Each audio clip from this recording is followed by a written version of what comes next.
Price lord brothers, praise lord sisters.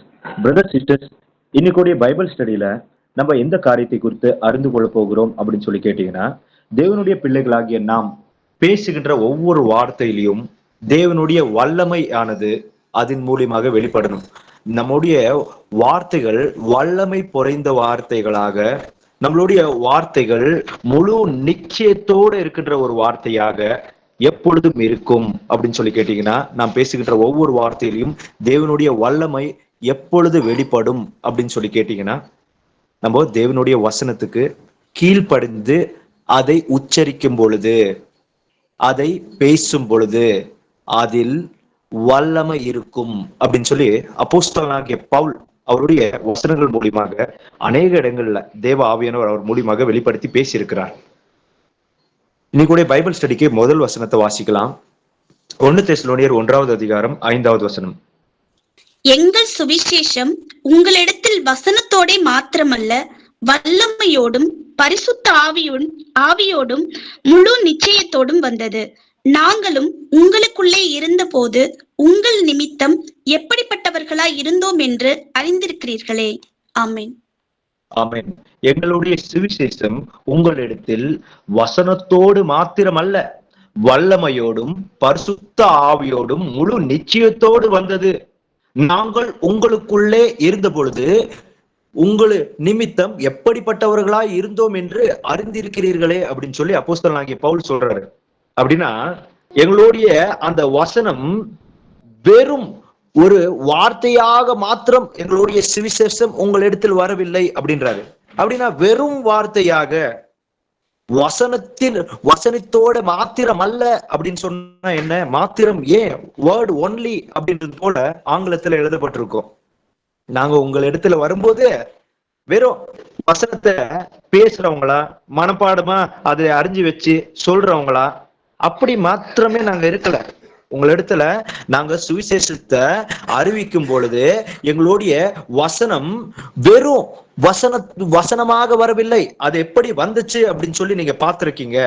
அது வல்லமையோட பரிசுத்த ஆவியோட முழு நிச்சயத்தோட வந்தது அப்படின்றத நீங்க அறிஞ்சிருக்கீங்க அப்படின்றாங்க. அப்படின்னா எப்படி நீங்க அறிஞ்சிருக்கீங்க? அது வல்லமை பொருந்ததாக இருந்தது அப்படின்றத நீங்க எப்படி அறிஞ்சுக்கிட்டீங்க? அது முழு நிச்சயமாக, இது நிச்சயமாக இருக்கிறது, இது உண்மை உறுதியானது, இதை பிடித்து கொள்ள வேண்டும் என்கின்ற அந்த எண்ணம், அப்படிப்பட்ட ஒரு விசுவாசம் உங்களுக்குள் கேட்கும் பொழுது எப்படி வந்தது என்று சொல்லி கேட்கும் பொழுது அப்போஸ்தலனாகிய பவுல் அந்த மக்களுக்கு சொல்லுகிறார், நாங்கள் உங்களுக்குள்ளே இருந்த போது உங்களின் நிமித்தம் எப்படிப்பட்டவர்களாய் இருந்தோம் என்று அறிந்திருக்கிறீர்களே அப்படின்றாரு. அப்படின்னா நாங்க எதை அறிவிக்கிறோமோ அந்த வசனத்துல உறுதியா நாங்க நின்றுட்டு இருக்கிறோம். அந்த வசனத்தின் அடிப்படையில நாங்க நடக்கின்றத நீங்களே எங்களை பார்த்திருக்கிறீங்க. அதன்படியான சொல், செயல், சிந்தனை எல்லாவற்றையும் நீங்க பார்த்திருக்கீங்க. அதனாலதான் நாங்க உச்சரிக்கின்ற அந்த வசனத்தில் வார்த்தைகளுக்குள் என்ன இருந்ததா? வல்லமை இருந்தது அப்படின்றாரு. தேவனுடைய பிள்ளைகளாகிய நாம் இன்று தேவனால் அதிகாரத்தை பெற்றிருக்கிறோம். எங்களுக்கு பிசாசின் எல்லா அதிகாரத்தின் மேலும் தேவன் எங்களுக்கு என்ன கொடுத்திருக்கிறாரு? அதிகாரத்தை கொடுத்திருக்கிறாரு. அது எல்லாவற்றையும் நாங்கள் காலின் கீழ் போட்டு மிதிக்க முடியும். பிசாசின் எல்லா கோட்டைகளையும் நாம் இடிக்க முடியும். இதோ இந்த உலகத்தில் இருக்கின்ற பலவானை காற்றும் இதோ என்னில் இருக்கிற ஒரு பெரியவர் அப்படின்னு சொல்லி நம்ம பேசுவோம் இல்லைங்களா? அந்த பிசாசை மேற்கொள்ளுகின்றவர்களாக நாம் எப்பொழுதும் இருப்போம். பிசாசின் திட்டங்களை முறியடிக்கின்றவர்களாக நாம் எப்பொழுது இருப்போம். நம்மளுடைய வசனம் ஆகட்டும், நாம் அறிவிக்கின்ற சுவிசேஷம் ஆகட்டும், நாம் சொல்லுகின்ற புத்திமதி ஆகட்டும், நாம் பிசாசின் கட்டினால் கட்டப்பட்டவர்களுடைய கட்டுகளை நாம் அவிழ்க்கும் போடுறது ஆகட்டும், அதில் வல்லமை இருந்தால் மட்டும்தான் அந்த இடத்தில் எங்களின் ஜபம் கேட்கப்படும். நான் உபதேசிக்கின்ற அந்த உபதேசம் அவர்களுக்கு பிரயோஜனப்படும். அதுக்கடுத்து நான் சொல்லுகின்ற அந்த புத்திமதியின் படியாக அந்த சகோதரர் அதை ஏற்றுக்கொள்ள முடியும், அதன்படி நடக்க முடியும். பிசாசின் கட்டுகளினால் கட்டப்பட்டவர்களுடைய அந்த கட்டுகள் ஒடிக்கப்படும். இதெல்லாம் நான் பயன்படுத்துகின்ற, நான் பேசுகின்ற அந்த வார்த்தையில் வல்லமை அதிகாரம் இருந்தால் மட்டும்தான். உலகத்தின் வழக்கத்தின்படி சொல்லணும் அப்படின்னா, இன்னைக்கு ஒரு ஸ்கூல் பிரின்சிபலுடைய சிக்னேச்சருக்கு எவ்வளவு அதிகாரமும் எவ்வளோ திறனும் இருக்கும் இல்லைங்களா? அவங்களே இந்த ஒரு ஸ்டூடெண்ட் வந்துட்டு அடுத்த கிளாஸுக்கு போகட்டும், அப்படின்னு சொல்லி எல்லாம் கரெக்ஷன் பண்ணி அந்த டீச்சரும் ரைட் மார்க் போட்டு இதோ இதை நான் கரெக்ஷன் பண்ணியிருக்கேன்னு ரைட் மார்க் போட்டுவாங்க. அதுக்கடுத்து அது எல்லாத்தையும் இது பண்ணி அந்த பிரின்சிபால் கிட்ட போவோமா, அவங்க நெக்ஸ்ட் கிளாஸுக்கு போறதுக்கு அவங்க தகுதியானவன் அப்படின்னு அவங்களோட சிக்னேச்சருக்கு என்ன இருக்கு? அதிகாரம் இருக்கிறது இல்லைங்களா? இன்னைக்கு உலகத்துல நம்ம எவ்வளவு பெரிய பெரிய அதிகாரிகளை நம்ம பாக்குறோம். ஐஏஎஸ் ஆபீசர்ஸுங்களா இருக்கட்டும், கலெக்டர்ஸ், அதுக்கடுத்து போலீஸ் ஆபீசர்ஸ், லாயரு, ஒவ்வொருத்தருடைய சைனுக்கும் ஒவ்வொருத்தருடைய வார்த்தைக்கும் என்ன இருக்கு? அதிகாரம் இருக்கு. எப்போ அதிகாரம் இருக்காது பிரதர் சிஸ்டர்ஸ்? அவங்க செய்யற அந்த வேலைக்கு அவங்க உண்மையா இல்லாத பொழுது, அவங்க ஊழல் செய்கின்றவர்களாக இருக்கும் பொழுது, அது அந்த அவங்கள வேலையில யார் வைத்திருக்கிறாங்களோ அவங்களுக்கு அது அறிய வரும் பொழுது அவங்களுக்கு அந்த அதிகாரம் பறிக்கப்படும். அதுக்கடுத்து அவங்களுடைய வார்த்தைக்கோ அவங்களோட சிக்னேச்சருக்கோ எந்த அதிகாரமும் இருக்காது, அதுல எந்த வளமையும் இருக்காது. அதனால எதுவுமே செய்ய முடியாது. வெறும் வார்த்தையா மாறிடும், வெறும் சிக்னேச்சரா மாறிடும் இல்லைங்களா? அப்படியாதான் தேவனுடைய பிள்ளைகளாகிய நாமும் அவ்வளவுதான். வெறும் நாம் ஜபிப்பதான மட்டும் அல்ல, வேத வசனங்களை நான் எப்பொழுதும் வேதாமத்தை கையில் ஏந்தி கொண்டு அனைவரும் பார்க்கும்படியாக போகும் பொழுது வரும் பொழுதெல்லாம் நான் கையில் வேதாமத்தை ஏந்தி கொண்டே நடக்கிறேன். நான் ஆராதனை பாடல்களை அநேக பாடல்களை கற்று வைத்திருக்கிறேன். நான் வசனங்களை மனப்பாடமாக நான் கற்று வைத்திருக்கிறேன் அப்படின்னு சொல்றதன் மூலியமாகலாம் என்னுடைய வார்த்தையில தேவனுடைய வல்லமை, அதுக்கடுத்து நான் பேசுகின்ற வார்த்தை அது உறுதியான வார்த்தை என்கின்றது முழு நிச்சயத்தோடு கூட வெளிப்படுகிறது. எப்பொழுது என்று சொல்லி கேட்கும் பொழுது, தேவனுடைய வார்த்தைக்கு நாம் செவி சாய்த்து அதை என்னுடைய வாழ்க்கையில் நான் அதை அப்படியாகவே கைகொண்டு நடந்து பின்பு நான் அதை பயன்படுத்தும் பொழுது அதில் வல்லமை இருக்கும் என்று சொல்லி தேவனுடைய வசனத்தில் எழுதப்பட்டிருக்கு. அப்போஸ்தலனாகிய பவுல் அதை முழு நிச்சயத்தோடு சொல்லுகிறார். ஆம், நாம் இப்படிப்பட்டவர்களாக இருந்தோம், ஆதலால் எங்களுடைய சுவிசேஷம் வெறும் வசனத்தினால வரல அப்படின்னு சொல்லி சொல்றாரு. சரி, அடுத்த இன்னொரு வசனத்தையும் வாசிக்கலாம். அடுத்த வசனத்தை வாசிங்க. 1 கொரிந்தியர் 4வது அதிகாரம் 20வது வசனம். தேவனுடைய ராஜ்யம் பேச்சிலே அல்ல, பலத்திலே உண்டாயிருக்கிறது. ஆமென். தேவனுடைய ராஜ்யம் வெறும் பேச்சினால் அல்ல. எப்பொழுது வெறும் பேச்சா நம்ம பேசிட்டு இருந்தா, வசனம் பேசிட்டு இருந்தாலும், நாம் பேசுகின்ற அந்த வசனமா இருக்கட்டும், புத்திமதியாகட்டும், நாம் பிசாசுகின்ற தொடுத்துகின்றோம் என்று சொல்லி கட்டப்பட்டவர்களை விடுதலையாக்குறோம் என்று சொல்லி போய் நிற்கிறோம் என்றாலும் அது வெறும் வார்த்தையை போல தெரிகிறது. எப்பொழுது என்று சொல்லி கேட்கும் பொழுது, அதன்படியாக நாம் நடக்காத பொழுது, என்னுடைய வாழ்க்கையிலேயே நான் அதை அனுசரிக்காத பொழுது, நான் அதை பயன்படுத்தும் பொழுது அது வெறும் வார்த்தையாக இருக்கும். அப்போஸ்தலனாகிய பவுல் இந்த கடிதத்தின் மூலியமாக கொரிந்த மக்களுக்கு எந்த ஒரு புத்திமதியை சொல்லுகிறார் என்றால், எங்களுடைய வார்த்தையானது அது வெறும் வார்த்தை அல்ல என்கிறார். அப்படி என்றால் அவர் சொல்லுகின்றதன் மூலியமாக என்னத்தை அவர் வெளிப்படுத்துகிறார் என்றால், அவர்களிடத்தில் அநேக கள்ள தீர்க்கதரிசிகளும் உபதேசங்களும் வந்து கர்த்தரை குறித்ததாக உபதேசிக்கிறேன் என்று சொல்லி அவர்களை மயக்குகின்ற அநேக உபதேசங்களை, அவர்களுடைய இருதயத்துக்கு பிடித்தது போலையான சில சடங்குகளை, ஆசாரங்களை குறித்து அவர்களோடு பேசிக்கொண்டு வயிற்று ஊழியத்தை செய்கின்றவர்களை போல அநேகர் அந்த இடத்தில் கொரிந்த மக்கள் நடுவில் வந்திருந்தார்கள். அவர்கள் பேசும் பொழுது அந்த உபதேசத்தை கேட்டு அவர்கள் அப்போஸ்தலனாகிய பவுலையே சந்தேக பார்வையோடு கூட பார்க்கின்றவர்களை போல இருந்தார்கள். ஆனா அப்போஸ்தலனாகிய பவுல் சொல்லுகிறார், இல்லப்பா, நான் உங்கள் இடத்துல வரும் பொழுது என்னுடைய அந்த வசனம் இருக்கு இல்லைங்களா, அது தேவனுடைய ராஜ்யம் வெறும் பேச்சில் இல்ல அப்படின்றார். தேவனுடைய ராஜ்யம் எப்படி இருக்கு? நம்ம மத்தாய் 13வது அதிகாரத்துல பார்க்கிறோம், தேவனுடைய ராஜ்யம் விதைக்கு ஒப்பா இருக்கிறது. விதை என்றால் தேவனுடைய வசனம் என்று சொல்லி எழுதப்பட்டிருக்கு. அப்படி என்றால் தேவனுடைய ராஜ்யம் பேச்சில அல்ல, பலத்திலே உண்டா இருக்கிறது என்கின்றத நான் அங்க வரும்போது வெளிப்படுத்தி காமிக்கிறேன் அப்படின்றாரு இல்லைங்களா? வெளிப்படுத்தி காமிக்கிறேன் அப்படின்றது உங்களுக்கு கிளியராவே தெரிய வரும். அதுல எவ்வளவு பெரிய வல்லமை இருக்கும். பேசும் பொழுது தேவன் என்னோட இருக்கிறார் அப்படின்றத நீங்க உணர்ந்து கொள்ளும்படியா நான் அந்த இடத்துல வரும் பொழுது நீங்களே புரிஞ்சுப்பீங்க அப்படின்னு சொல்லி சொல்றாரு. எபேசியர் 6வது அதிகாரம் 10வது வசனத்தை வாசிங்க. எபேசியர் 6வது அதிகாரம் 10வது வசனம். கடைசியாக என் சகோதரரே, கர்த்தரிலும் அவருடைய சத்துவத்தின் வல்லமையிலும் பலப்படுங்கள். ஆமீன். கடைசியாக என் சகோதரர்களே, கர்த்தரிலும் அவருடைய சத்துவத்தின் வல்லமையிலும் பலப்படுங்கள் அப்படின்றாரு. அப்படின்னா சத்துவத்தின் வல்லமை எது அப்படின்னு சொல்லி கேட்டீங்கன்னா, நமக்கு சத்துவத்தை கொடுக்கின்றது எது என்று சொல்லி பார்க்கும் பொழுது தேவனுடைய வசனம். இன்னைக்கு வாழ்க்கையில் அநேக சந்தர்ப்ப சூழ்நிலைகள், சில அழுத்தங்கள்னால நம்ம தள்ளப்பட்டவர்களாகவும் கட்டப்பட்டவர்களாகவும் நாம் இருந்தாலும், அந்த நேரத்தில் நமக்கு முன்பதாக 2 பதில்கள் நாம் எடுக்க வேண்டிய முடிவு இன்னது என்கின்றதை போல 2 வழிகள் நமக்கு முன்பதாக துறக்கப்பட்டிருக்கும். ஒன்று சுலபமாக தோன்றுகின்ற மாம்சத்தின் வழி, இன்னொன்று தேவனுடைய வார்த்தை இப்படியாக இருக்கிறது, நீ இந்த நேரத்தில், இந்த சந்தர்ப்பத்தில், இந்த ஒரு சூழ்நிலையில் நீ தேவனுடைய வார்த்தையை பிடித்துக்கொள், நிச்சயமாக உனக்கு ஒன்றும் ஆகாது, இப்படியாக நீ நடக்கும் பொழுது உன்னுடைய வாழ்க்கையில் ஆண்டவர் இருப்பார் என்று சொல்லி ஆவியானவர் அவருடைய வசனத்தை கொண்டு பேசுவார். அப்படியாகவே நமக்கு சாதகமாக இருக்கிறதை போலவே நீ இதை புசித்த பின்பு தேவனை போல் இருப்பாய் என்று சொல்லி நம் மாம்சத்துக்கு நன்மையாக தோன்றுகின்றதை போல ஆலோசனை கொடுக்கின்றவர்களும், தேவனை அறியாத புறஜாதிகளாக இருக்கின்ற நம்மளுடைய சொந்தக்காரர்கள், சிநேகிதர்கள், இவர்களும் நீ இப்படி டிசைட் எடுத்தா எப்படிப்பா உன் லைஃப், நான் சொல்றது போல சொல்லு, நினைச்சுக்கோ, இப்படிதான் நீ பண்ணணும், இப்படி பண்ணா சூப்பர் ஆயிரும் அப்படின்றது போல அவங்களும் ஆலோசனைகளை சொல்லுவாங்க. அந்த ஆலோசனையை நம்ம பிடிச்சுக்கிட்டோம் அப்படின்னு சொன்னா, நான் கர்த்தருடைய அந்த சத்துவத்தின் வல்லமையினால் பலப்படுகிறவனாக இல்லாமல் நான் வந்துட்டு பலவீனமாக மாறிடலாம். ஒருவேளை நான் எடுக்கிற அந்த தீர்மானம் தேவனுடைய வசனம் தான், அதை நான் வந்துட்டு இப்போ சொல்ற அந்த உண்மையினால சில இழப்புகளை சந்திக்கலாம், சில தோல்விகளை நாங்க வந்துட்டு கண்டிப்பா சந்திக்கணுமா இருக்கும், சில அவமானங்கள் எனக்கு நடந்துருமோ, இல்ல நாளைக்கு எனக்கு பிரச்சனைகள், என் எதிர்காலத்துல சில பிரச்சனைகளை நான் எதிர்கொள்ளணுமா இருக்கும் அப்படின்றது போல தேவனுடைய வசனத்தை பிடிக்கணும்.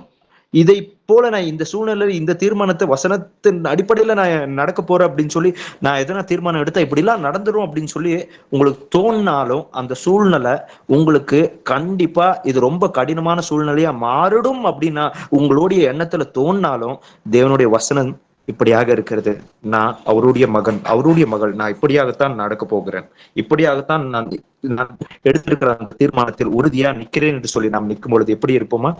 அவருடைய சத்துவத்தின் வல்லமையினால் பலப்படுகின்றவர்களாக நம்ம இருப்போமா? வேணா இப்படிப்பட்ட சூழ்நிலைகளை மேற்கொண்டவர்களை பார்க்கலாமே. நம்மளாம் அப்படிப்பட்ட சூழ்நிலையில கண்டிப்பா மேற்கொண்டிருக்கவே மாட்டோம். சில சந்தர்ப்ப சூழ்நிலையில தள்ளப்பட்டவர்களாக இருந்த தேவ மனுஷர்கள் அந்த சூழ்நிலைகள்ல அவர்கள் பலவீனர்களாக இருக்கும் பொழுது தேவனுடைய வசனத்தை, அந்த சத்துவத்தின் வல்லமையினால் பலப்பட்டவர்களாக, பலவான்களாக தோன்றப்பட்டவர்கள் யார் அப்படின்னு சொல்லி வசனத்துல கவனிக்கலாம். எபிரேயர் 11வது அதிகாரம் 34வது வசனம். எபிரேயர் 11:34. அக்கினியின் உக்கிரத்தை அவித்தார்கள், பட்டய கருத்துக்கு தப்பினார்கள், பலவீனத்தில் பலன் கொண்டார்கள், யுத்தத்தில் வல்லவர்கள் ஆனார்கள், அந்நியருடைய சேனைகளை முறியடித்தார்கள். ஆமென், ஆமென். அக்கினியின் உக்கிரத்தை அவித்தார்கள். யாரு? சத்ராக், மேஷக், அபேத்நேகோ இல்லைங்களா? நான் காமிக்கிற இந்த சிலையை வணங்கலன்னா கண்டிப்பா உன்னை அக்கினியின் சூழல போடுற அப்படின்னாங்க. நீ போட்டுக்கப்பா, ஒருவேளை என் தேவனுக்கு சித்தமாச்சுன்னா கண்டிப்பா அவர் காப்பாத்துவாரு உன் கயத்துல இருந்து. ஒருவேளை அவருக்கு சித்தம் இல்லை, நாங்க அப்படியே தகனபலியா நாங்க வந்துட்டு அங்கேயே அக்கினியால் பச்சிக்கப்பட்டு அப்படியே நாங்க சாவணும் அப்படின்ட்டு இருந்தா அதுவே ஆகட்டும் அப்படின்னு சொல்லி வசனத்தையே பிடிச்சுக்கினாங்க இல்லைங்களா? அதுதான் சத்துவத்தின் வல்லமையினால் பலப்படுகின்ற விதானம். அந்த சூழ்நிலையில இல்லப்பா நான் எடுத்துக்கிற இந்த தீர்மானத்துல அப்படி நடந்துரும் அப்படின்றது போல நம்மளுடைய எண்ணத்துக்கு தோணலாம். ஆனா ஒரு பொழுதும் அந்தகார இருள் நம்மை சூழவே முடியாதபடிக்கு நம்ம மாறுவோம். தேவனுடைய அந்த வல்லமை நம்மளுக்குள்ள இருக்கும். அதனாலதான் ஏசப்பா எப்ப பேசும்போது ஒருவன் என்னிலும் என் வசனங்கள் அவனிலும் நிலைத்திருந்தால் அப்படின்னு வசனத்தின் அடிப்படையில தான், வசனமாகத்தான் ஏசப்பா நம்மளுக்குள்ள நிலைத்திருப்பாராம். ஹல்லேலூயா. அதனாலதான் நீங்க வசனத்துல கவனிக்கும் போது பலவீனத்தினில் பலன் கொண்டார்கள் அப்படின்னு சொல்லி எழுதப்பட்டிருக்கு. என்னது? பலவீனத்தில் இருக்கும் பொழுது அவர்கள் பலன் கொண்டார்களாம். எப்படி? தானியேல் கிட்ட எல்லாரும் சொல்லுவாங்க, இதப்பா அரசனை விட்டு வேற எந்த கடவுளையும் வணங்கக்கூடாதுன்னு சொல்லி ஒரு சட்டத்தை புதுசா போட்டிருக்காங்க, அதனால நீ கொஞ்சம் கேர்ஃபுல்லா இருப்பா அப்படின்னு சொன்னா டேனியல் எல்லாத்தையும் கேட்டு ஆமாப்பா சரி அப்படின்னு சொல்லிட்டு எப்பொழுது போல போய் ஏதோ ஜன்னல் திறந்துட்டு அங்க உக்காந்துருந்து எப்போ ஜபிக்கிறது போல எருசலேமை நோக்கி ஜபிக்கிறார். இதுதான் பலவீனத்தில் பலன் கொண்டார்கள், யுத்தத்தில் வல்லவர் ஆனார்கள் அப்படின்னு சொல்லி எழுதப்பட்டிருக்கு இல்லைங்களா? அந்நியருடைய சேனைகளை முறியடித்தார்கள் அப்படின்னு சொல்லி எழுதப்பட்டிருக்கு. இதுதான் இப்படி தேவனுடைய வசனத்தையே எல்லா சூழ்நிலையிலும் தன்னுடைய வாழ்க்கையை அனுசரித்து அதன்படி நடக்கின்ற அந்த ஒரு சகோதரனுடைய புத்திமதிக்கும் அப்படிப்பட்ட சகோதர சகோதரியுடைய உபதேசத்துக்கும் அவர் உச்சரிக்கின்ற வேத வசனத்தின் வசனத்துக்கும் வல்லமை இருக்கும். அந்தகார இருளின் கட்டுகள் அதற்கு பயந்து நடுங்கும் என்கிறத தேவனுடைய பிள்ளைகளாகிய நாம் நன்றாக அறிந்து கொள்ள வேண்டும். 1 கொரிந்தியர் 1:18 சிலுவையை பற்றிய உபதேசம் கெட்டு போகிறவர்களுக்கு பைத்தியமாய் இருக்கிறது, ரட்சிக்கப்படுகிற நமக்கோ அது தேவ பலனாய் இருக்கிறது. ஆமென். ஆமென். சிலுவையுடைய விஷயத்தை குறித்து இந்த புறஜாதி மக்களோட கூட பேசும் பொழுது சிலுவையை குறித்து விடுங்க. சிலுவை அப்படின்னு சொன்னாலே வசனம் அப்படின்னாலே ஏசப்பாவை தான் இல்லைங்களா? இப்போ ஒரு கணவனும் மனைவிக்குள்ள சில பிரச்சனைகள் உண்டாயிருக்குன்னு வச்சுக்கோங்க, ஏதோ சில காரணத்தினால. இப்போ ஆண்டவருடைய ஆலோசனை என்ன? தேவன் நினைத்ததை மனுஷர்கள் பிரிக்க கூடாது அப்படின்னு சொல்லி எழுதப்பட்டிருக்கு. இந்த வசனத்தை வாசிக்கிற சகோதரி ஏதோ ஒரு சர்வசாதாரணமான சில காரணத்தை கொண்டு நாம பிரிஞ்சிடலாம் அப்படின்னு சொல்லி இருக்காங்க. அவங்க ஏசப்பா அறிஞ்ச ஒரு சகோதரனா இருக்காங்க அப்படின்னா, இல்லப்பா வசனத்துல இப்படி எழுதப்பட்டிருக்கு இல்லையா, அதனால வந்துட்டு கண்டிப்பா நான் இந்த வார்த்தையின்படி நான் உறுதியா நிக்கிறேன். ஏன்னா இப்படி எண்ணத்துல யோசிச்சதுக்காக ஏசப்பா என்ன மன்னிச்சிருங்க அப்படின்னு சொல்லி ஒரு தீர்மானத்தை எடுக்கிறாங்கன்னு வச்சுக்கோங்க. சொந்தக்காரங்க எல்லாரும் சொல்றாங்கன்னு வச்சுக்கோங்க, இவன் இப்பவே இப்படி இருக்கிறான், நாளைக்கு உனக்கு அப்படி ஆகும் இப்படி ஆகும் அப்படின்னு சொல்லி சொல்லுவாங்க அந்த சகோதரி கிட்டன்னு வச்சுக்கோங்களேன். அப்ப அந்த சகோதரி வந்துட்டு இல்ல ஏசப்பா வசனத்துல இப்படிதான் எழுதப்பட்டிருக்கு, அதனால நான் இப்படி நடக்க போறேன் அப்படின்னு சொன்னா அதுதான் அவங்களுக்கு அது பைத்தியக்காரத்தனமா தோணும். ஆனா அதுதான் தேவனுடைய பலனா இருக்கும். ரட்சிக்கப்பட்ட நமக்கோ அது தேவனுடைய பலனா இருக்கிறது அப்படின்னு சொல்லி எழுதப்பட்டிருக்கு இல்லைங்களா? விசுவாசிக்கிறவர்களா இருக்கிற நமக்கு அது தேவனுடைய பலனா இருக்கும் அப்படின்னு சொல்லி எழுதப்பட்டிருக்கு. மத்தேயு 7:28 வாசிங்க. இயேசு இந்த வார்த்தைகளை சொல்லி முடித்த போது அவர் வேத பாரகரை போல் போதியாமல் அதிகாரம் உடையவராய் அவர்களுக்கு போதித்தபடியால். ஆமேன். ஏசப்பா இந்த உலகத்துல மனுஷகுமாரனாக இருந்த நாட்களில் அவர் உபதேசித்த அந்த உச்சரிப்பை பாருங்களே எப்படி இருந்தது. அவருடைய வார்த்தை அப்படின்னு சொல்லி பார்க்கும் பொழுது அது வல்லமை பொறைந்த வார்த்தையாக இருந்தது, அது அதிகாரம் உள்ள வார்த்தைகளாக இருந்தது. இப்படியாக சொல்லப்பட்டிருக்கு என்று சொல்லி நீங்கள் அறிந்திருக்கிறீர்கள். ஆனால் நான் உங்களுக்கு சொல்லுகிறது என்னவென்றால் அப்படின்னு சொல்லிட்டு தான் ஒவ்வொரு வாட்டி பேசும்போதெல்லாம் அவர் வந்துட்டு இப்படியாக சொல்லப்பட்டிருக்கிறது என்கிறதை நீங்கள் அறிவீர்கள், ஆனால் நான் உங்களுக்கு சொல்வது என்னவென்றால் அப்படின்னு இல்லைங்களா? அவருடைய ஒவ்வொரு உச்சரிப்பிலையும் அதிகாரம் என்கிறது இருந்தது இல்லைங்களா? அந்த அதிகாரம் என்கிறது அவர் மாம்சத்திலே தோன்றிருக்கும் பொழுதும் கூட, ஒரு சர்வசாதாரணமான மனுஷனாக இருக்கும் பொழுதும் அந்த தெய்வத்துவத்தின் வல்லமையானது அந்த மாம்ச சரீரத்தில் வெளிப்பட்டு அது தான் எண்ணத்தை ஆலோசிக்கிறாரோ அந்த காரியத்தை நிறைவேற்றுகின்ற வார்த்தையாக வெளிப்பட்டு கொண்டிருந்தது அவருடைய உதடுகளின் மூலியமாக. எப்படியாக என்று சொல்லி கேட்டால், அவர் ஆதி முதல் கொண்டு தன்னை குறித்து கற்பித்து வைத்த அந்த வசனத்துக்கு அவரே மாம்சம் ரத்தம் உடையவராக வரும் அந்த நாட்களில் அவர் கீழ்ப்படிந்து நடந்தபடியினால் அவர் உச்சரிக்கும் பொழுது அதுக்குள் வல்லமை இருந்தது, அதிகாரம் இருந்தது. அப்படி என்றால் தானே மாம்சத்தில் வெளிப்பட்ட அந்த நாட்களில் கீழ்ப்படுதல் என்கிறதை அவருடைய அந்த ஒரு அடிச்சவுடிகளின் மூலமாக காமித்து, நீயும் கீழ்ப்படியும் பொழுது உனக்கு அதிகாரத்தை நான் கொடுத்திருப்பேன், அந்த அதிகாரமானது உன் மூலியமாக வெளிப்படும் அப்படின்றாரு. நீங்க பேசுகிற ஒவ்வொரு வார்த்தைக்கும் அதிகாரம் இருக்கும். உங்களுடைய சர்வசாதாரணமாக அன்றாட வாழ்க்கையில் பயன்படுத்துகின்ற வார்த்தைகளுக்குள்ளும் தேவனுடைய வல்லமையானது அது பொறைந்திருக்கும். எபிரியர் 1:3 வாசிங்க. எபிரியர் 1:3 மகிமையின் பிரகாசமும் அவருடைய தன்மையின் சொரூபமுமாயிருந்து சர்வத்தையும் தம்முடைய வல்லமையுள்ள வசனத்தினாலே தாங்குகிறவராய் தம்மாலே தாமே நம்முடைய பாவங்களை நீக்கும் சுத்திகரிப்பை உண்டு பண்ணி உன்னதத்தில் உள்ள மகத்துவமானவருடைய வலது பாரிசத்திலே உட்கார்ந்தார். ஆமென். சர்வத்தையும் தம்முடைய வல்லமையுள்ள வார்த்தையினால் தாங்குகின்றவர் அப்படின்னு சொல்லி ஏசப்பாக்கு இன்னொரு பேரு. சர்வத்தையும் அப்படின்னு சொன்ன என்ன? ஆல் யூனிவர்ஸ், எல்லா கிரகங்களையும் பூமி உட்பட எல்லாமே அவர் கட்டளையிட்டதின்படியாகவே அது நின்று கொண்டிருக்கிறது. இன்னைக்கு சொல்றாங்க நியூஸ் சேனல்ல, இதுல இல்லப்பா வெதர் எல்லாம் முன்ன போல இல்ல, இது இப்படி மாறிடுச்சு, கடல் பொங்குது, ஐஸ் கட்டி கரியுது, அது இது என்னென்ன விஷயங்கள், எவ்வளவு விஷயங்கள் சொல்றாங்க. பிரசங்கி புத்தகத்துல எழுதப்பட்டிருக்கு இல்லைங்களா? நேற்று இருந்து இன்னைக்கு இருக்கு இல்லைங்களா? சூரியன் அஸ்தமிக்கும் பொழுது சூரியனுக்கு இதோ இந்த ஜனங்கள்லாம் நாளைக்கு பொழுது பார்க்க கூடாது அப்படின்னு சொல்லி ஏசப்பா வந்துட்டு கட்டளை இட்டுருவாராம். அதுக்கடுத்து அது அந்த நாள்ல அவங்க காணாதபடிக்கு அவங்க ஆத்துமா அந்த உடலை விட்டு பிரிஞ்சிருமா. யோபு புத்தகத்துல ஏசப்பா சொல்றாரு இல்லைங்களா? அப்படின்னா சகலமும் அவர் கட்டளை இட்டதன் படியாகவே வெளிச்சம் உண்டாவற்று என்று சொன்னார். பெரிய சுடரை உண்டு பண்ணி அது வெளிச்சத்தை ஆள்விகை செய்யற்றும் என்று சொல்லியும், சிறிய சுடரை உண்டு பண்ணி இது இருளை ஆள்விகை செய்யற்றும் என்று சொல்லி கட்டளையிட்டார். மாறவே இல்லை. அது இப்பொழுது வரைக்கும் அதோடைய கடமையை அது செய்து கொண்டே இருக்கிறது. பேட்டரி காலி ஆகல, சார்ஜிங் காலி ஆகல. அதை திருப்பி திருப்பி போய் ஏதோ பவர் பேங்க்ல சார்ஜ் பண்ண வேண்டிய, இன்சர்ட் பண்ண வேண்டிய அவசியமே இல்லை. அப்படின்னா தம்முடைய அந்த சர்வத்தையும் தம்முடைய வல்லமையுள்ள வசனத்தினால் தாங்குகின்றவர். அப்படின்னா இந்த இவ்வளவு பெரிய யூனிவர்சல்ல நம்ம வந்துட்டு ஒரு சின்ன எறும்பு போல ஏசப்பாக்கு. அதனால சங்கீதக்காரனாகிய தாவீது சொல்றான், நீங்க படைத்த எல்லா படைப்பை பார்க்கும் பொழுது மனுஷன் எம்மாத்திரம், அவன் மேல் ஏன் நீங்க இவ்வளவு அன்பு வைக்கணும் அப்படின்னு சொல்லி நான் நினைச்சு பார்க்கும்போது எனக்கு அழகையா வருது அப்படின்றாரு. பிரதர்ஸ் சிஸ்டர்ஸ் புரிஞ்சுக்கங்க. அதனாலதான் வேற எதையும் நம்ம மைண்ட் எங்கேயும் டைவர்ட் ஆகுறதுக்கு நம்ம விடக்கூடாது.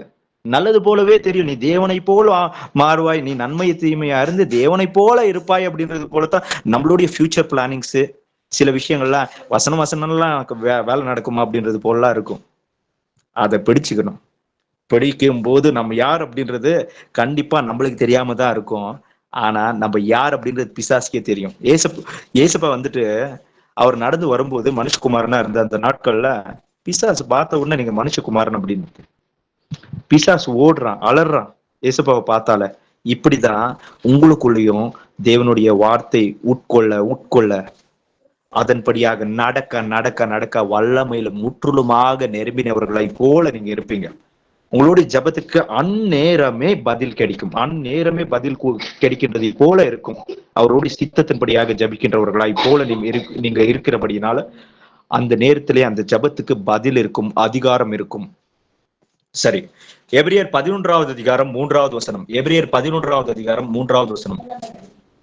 விசுவாசத்தினாலே நாம் உலகங்கள் தேவனுடைய வார்த்தையினால் உண்டாக்கப்பட்டதென்றும் இவ்விதமாய் காணப்படுகிறவைகள் தோன்றப்படுகிறவைகளால் உண்டாகவில்லை என்றும் அறிந்திருக்கிறோம். என்னங்களா? விசுவாசத்தினால் உலகங்கள் அப்படின்னு சொல்லி எழுதப்பட்டிருக்கு. அப்படின்னா எல்லா கிரகங்களும் சகலமும் அவரால உண்டாக்கப்பட்டிருக்கிறது. அது தோன்றப்படுகிறவைகளினால் உண்டாகப்படவில்லை. நம் கண்ணுகளை காணப்படுகிறவைகளினால் உண்டாகப்படவில்லை. நம் காதில் கேட்டுக்கொண்டிருக்கிறோமே வார்த்தையானவர், அவரால் தான் உண்டானது. அவருக்கு செவிசாயுங்கள், அவரை உங்களுடைய வாழ்க்கையில் அவரை அனுசரித்து கொள்ளுங்கள், அவருக்குள் நிலைத்து நில்லுங்கள் அப்படின்னு சொல்லிட்டு தான் ஏசப்பா சொல்ல வராரு. சங்கீதம் 33வது அதிகாரம் 9வது வசனத்தை வாசிங்க. அவர் சொல்ல ஆகும், அவர் கட்டளையிட நிற்கும். ஆமென். ஆமென். கடலுக்கு ஏசப்பா என்ன பண்ணாரா?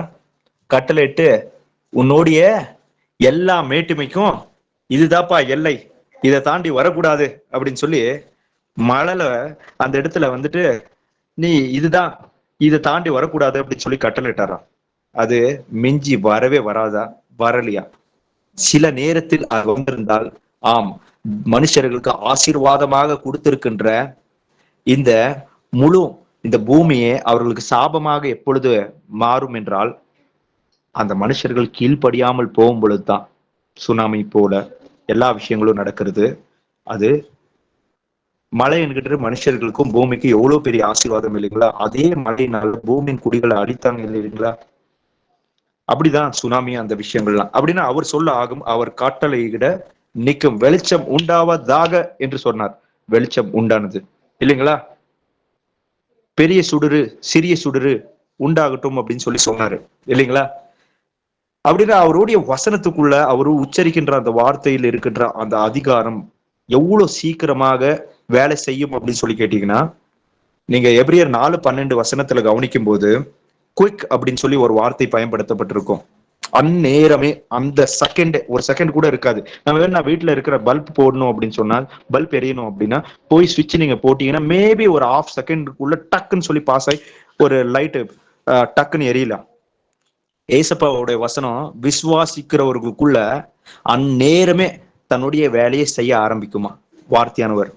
சரி, அடுத்த ஒரு வசனத்தை வாசிங்க. மத்தேயு 8வது அதிகாரம் 26-27. அதற்கு அவர், அற்ப விசுவாசிகளே, ஏன் பயப்படுகிறீர்கள் என்று சொல்லி எழுந்து காற்றையும் கடலையும் அதட்டினார். உடனே மிகுந்த அமைதல் உண்டாயிற்று. அந்த மனுஷர்கள் ஆச்சரியப்பட்டு, இவர் எப்படிப்பட்டவரோ, காற்றும் கடலும் இவருக்கு கீழ்ப்படுகிறதே என்றார்கள். ஆமென். பாத்தீங்களா என்னதாங்களா? அதற்கு அவர், அற்ப விசுவாசிகளை ஏன் பயப்பட்டீர்கள் அப்படின்னு சொல்றாரு. இதோ எழுந்து காற்றையும் கடலையும் அதற்றினார், உடனே மிகுந்த அமைதி உண்டாயிற்று அப்படின்னு சொல்லி எழுதப்பட்டிருக்கு. அப்படின்னா முழுசா அந்த காற்றும் கடலும் கொந்தளித்து கொண்டிருக்கிறதே அப்படி அமைதியா மாறிடுச்சு. அவர் ஒரே ஒரு கட்டளை இட்டார் நேரமே. அவர் தேவனாக அதை செய்தாரா அப்படின்னு சொல்லி கேட்டீங்கன்னா, சர்வசாதாரணமாக ஒரு மனுஷனாக இருக்கும் பொழுது அவருடைய தெய்வத்தின் வல்லமை அவருடைய வார்த்தையில அந்த அதிகாரத்தின் மூலியமாக செயல்படுகிறது அப்படின்னு சொல்லி நம்ம பாக்குறோம். ஏசுப்பா சொன்னாரு, நான் எதெல்லாம் செஞ்சனோ இந்த காட்டுக்கு கடலுக்கும் கட்டளை இடுகிற காரியத்தை உட்பட, அத்தி மரம் அந்நேரமே பட்டு போனது அப்படின்னு சொல்லி பாக்குறோம் இல்லைங்களா? அந்த காரியம் உட்பட குஷ்டரோகியை சுஸ்தமாக்குனார் இல்லைங்களா? அந்நேரமே. அப்படிப்பட்ட எல்லா காரியங்களை காட்டிலும் அதிக காரியங்களை தன்னை விசுவாசிக்கிறவர்கள் செய்வார்கள் அப்படின்னு சொல்லி ஏசுப்பா சொல்லியிருக்காரு. மனுஷன் சொல்லியிருந்தா ஓகே, வேணாம், இது கண்டிப்பா அவர் ஏதோ சொல்லி இருக்கிறாரு நம்மளை புகழ்ந்து சொல்றதுக்காக எல்லாம் ஏசுப்பா அப்படி சொல்ல மாட்டாரு இல்லைங்களா? மனம் மாற நான் மனுபுத்திரன் அல்ல அப்படின்னு சொல்லி இருக்கிறாரு. ஹல்லேலூயா. சரி, இன்னொரு வசனத்தையும் வாசிக்கலாம். மத்தாய் 8வது அதிகாரம் 16வது வசனம். அஸ்தமனம் ஆனபோது பிசாசு பிடித்திருந்த அநேகரை அவரிடத்தில் கொண்டு வந்தார்கள். அவர் அந்த ஆவிகளை தமது வார்த்தையினாலே துரத்தி பிணியாளிகள் எல்லாரையும் சொஸ்தமாக்கினார். அவர் அந்த ஆவிகளை தமது வார்த்தையினால் துரத்தி, அப்படின்னா அந்த வார்த்தைக்குள்ள என்ன இருந்ததா? வல்லமை இருந்தது அப்படின்னு சொல்லி பார்க்கிறோம். அந்த வல்லமை எப்படியாக அவருக்குள் வெளிப்பட்டது என்றால், அவர் தேவன் என்கிறதுக்காக அல்ல, அவர் சர்வசாதாரணமாக மனுஷனா இருந்தும் தம்மை தாமே தாழ்த்தி கீழ்ப்படிந்து அந்த வார்த்தையை தன்னுடைய வாழ்க்கையில் அனுசரித்து நடந்தபடியினால் அந்த வார்த்தையில் அதிகாரம் இருந்தது. அந்த அதிகாரில் இருந்த அந்த வல்லமையானது அந்த இருளின் செயல்கள் அந்த இடத்தில் இராதபடிக்கு ஓடி போகும்படியாக, அது அதிகாரம் பெற்ற ஒரு வார்த்தையாக, வல்லமை பொறைந்த வார்த்தையாக அந்த வார்த்தைகள் இருந்தது. நம்முடைய வார்த்தையும் இப்படியாக இருக்கணும். நம்ம அப்போஸ்தலர் புத்தகத்துல வாசிக்கிறோம் இல்லைங்களா? சில பேர் வந்துட்டு இந்த ஆசாரியர்களா இருந்தவர்களுடைய அந்த பிள்ளைகள் போயிட்டு, மகன்கள் போய் என்ன பண்றாங்க, போய் பிசாசு துரத்துற அப்படின்னு சொல்லி ஒரு இடத்துல போய் பவுல் சொல்லுகிற இயேசு நாமத்துல விட்டு போ அப்படின்னு சொன்னா, அந்த பிசாசு அவங்க மேல விழுந்து அவங்கள பலாத்காரம் செஞ்சு அவங்க ட்ரெஸ் எல்லாம் வந்துட்டு இது பண்ணி அவங்கள வந்துட்டு அப்படியே துரத்தி விட்டுடுச்சான் இல்லைங்களா? அப்படின்னா கீழ்படியாதவங்க உச்சரிக்கும் பொழுது அதுல வல்லமை இருக்காது அப்படின்னு சொல்லி, கீழ்படிந்து நாம் கட்டளையிடும் பொழுது என்ன இருக்குங்களா? அதுல வல்லமை இருக்கும் அப்படின்றத நம்ம புரிஞ்சுக்கணும். இன்னொரு விஷயத்தையும் தேவனுடைய பிள்ளைகளாகிய நாம் நன்றா புரிஞ்சுக்கணும். யாருன்னா வந்துட்டு, இதோ இவங்களுக்கு பிசாசு பிடிச்சிருக்கு, வந்து நீங்க கட்டளை எடுங்க அப்படின்னு சொல்லி சொல்றாங்கன்னு வச்சுக்கோங்களேன். ஒருவேளை அந்த வீட்டுல இருக்கிறவங்களோ அவங்களுக்கு தெரிஞ்ச நண்பர்களோ யாரா இருக்கட்டும், அவங்களுக்கு போய் நம்ம சுவிசேஷத்தை அறிவிக்கும் பொழுது முதலாவதாக அந்த பிசாசு அந்த மனுஷனை ஒரு குடியிருப்பாக, ஒரு தான் குடியிருக்கின்ற ஒரு ஸ்தலமாக தேர்ந்தெடுத்து கொண்டதுக்கு காரணம் அவர்கள் ஸ்தலம் கொடுத்ததுனால தான், இடம் கொடுத்ததுனால தான் அது வந்து அந்த இடத்துல தங்கி இருக்கும். நம்ம அது தங்கி இருக்கிறதுக்கு உண்டான காரணம் பாவம். இந்த பாவத்துல இருந்து மனம் திரும்புங்க, அதை அறிக்கை செய்யுங்க அப்படின்னு சொல்லி அவங்களுக்கு சொல்லிட்டு அதுக்கடுத்து நீங்க கட்டளை இடும்போது விட்டு போவோம். சில பேர் அவங்க மனம் திரும்புறதுக்கு எந்த விருப்பமும் அவங்களுக்கு இருக்காது. நீங்க இப்ப நீங்க பாட்டுக்கு நீங்க எனக்கு ஜபிங்க அப்படின்னு சொல்லுவாங்க. சில பேர் ஜபிங்க அப்படின்ட்டு கூட சொல்ல மாட்டாங்க. நார்மலா வந்தோம் ஏதோ நல்லது நடக்குதா அப்படின்றது போல பிசாசு முரட்டாட்டம் பிடிச்சு அவங்களுக்குள்ளேயே வேலை செஞ்சுட்டே இருக்கும். நான் பிசாசை துரத்தி, ஏன்னா ஒரு சகோதர வந்துட்டு பிசாசு இப்படிதான் கேட்டு இருந்துச்சு. என்ன அப்படின்னு சொல்லி கேட்டீங்கன்னா, நீ தேவனுடைய மகனானா என்னை துரத்து பார்க்கலாம் அப்படின்னு தான். அவருக்கு என்ன பண்றது அப்படின்னு சொல்லியே தெரியல. என்ன இது இப்படி சொல்லுதேப்பா அப்படின்னு சொல்லிட்டு சரி கட்டளை எடுக்கிறாரு போல. சரி அடுத்து வந்துட்டு, வேணா வசனத்துக்கு கீழ்ப்படியாதவங்க அவங்க சொன்னா நான் போயிடுவேன் அப்படின்னு சொல்லிச்சான். போறேன்னா அது அங்கேயே இருக்கு, குடியிருந்து அங்கேயே வாசம் பண்ணிட்டு தான் இருக்கு. அவங்க வீட்டுல இருக்கிற இன்னொரு நபர் போ அப்படின்னா போயிடுச்சு. ஆனா திருப்பி அது நைட்டுக்கு வந்துடுச்சு, அது உள்ளேயே இருக்கு, அங்கேயே தங்கி சுத்தி அவங்களுக்குள்ளேயே வேலை செஞ்சுட்டே இருக்கு, அந்த குடும்பத்துக்குள்ளேயே உக்காந்துருந்து. அப்படின்னா சகோதரரா இருக்கிற இன்னைக்கு தேவனை ஏற்றுக்கொண்டு இயேசு கிறிஸ்து நாமத்துல ஞானஸ்தானத்தை பெற்றிருக்கிற அந்த சகோதரனுக்குள்ளேயும் சகோதரிக்குள்ளேயும் இயேசு கிறிஸ்து அந்த வல்லமை இருக்கு இல்லைங்களா அப்படின்னு சொல்லி கேட்டீங்கன்னா, அவங்க பிசாசுக்கு தன்னை முற்றிலுமா ஒப்பு கொடுத்துருக்காங்க. பிரதர் சிஸ்டர்ஸ் புரிஞ்சுக்கங்க. கீழ்ப்படியாமை அவங்களுக்குள்ள இருந்து நம்ம வந்துட்டு ஒரு பிசாசு துரத்தும் பொழுது நம்ம இயேசுவோட பிள்ளை அப்படின்னு சொல்லி எல்லா ஜனங்கள் முன்னாடி வெளிப்படும். அவங்க பயந்து நடுங்குவாங்க.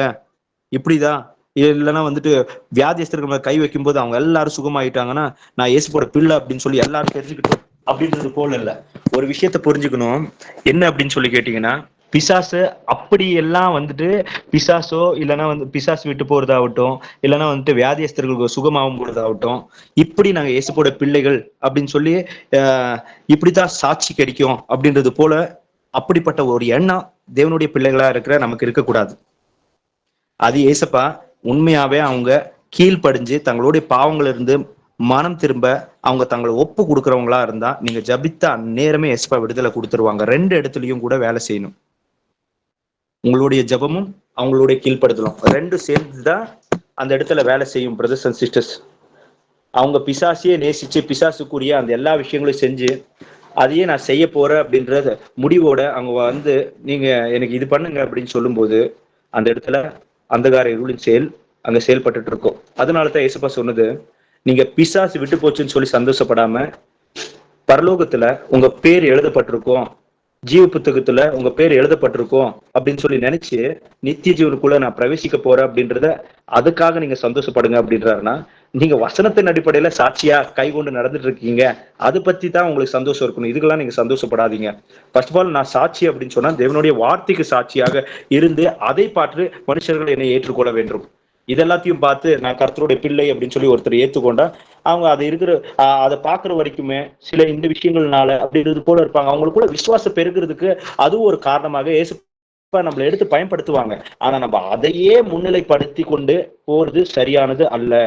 தவறான எண்ணம் கொண்டு அப்ப என்ன ஆகும் தெரியுங்களா, உங்களுக்குள்ள எக்ஸ்பெக்டேஷன் அவங்களோட கீழ்ப்படியாம உங்களுக்கு தெரியாது. நீங்க போய் ஜெபிப்பீங்க, அவங்களுக்கு விடுதலை கிடைக்கல அப்படின்னு வச்சுக்கோங்களேன். அதுக்கு உங்களுடைய ஜபத்துக்கு வல்லமை இல்லை பலன் இல்லை அப்படின்னு சொல்லி அர்த்தம் கிடையாது.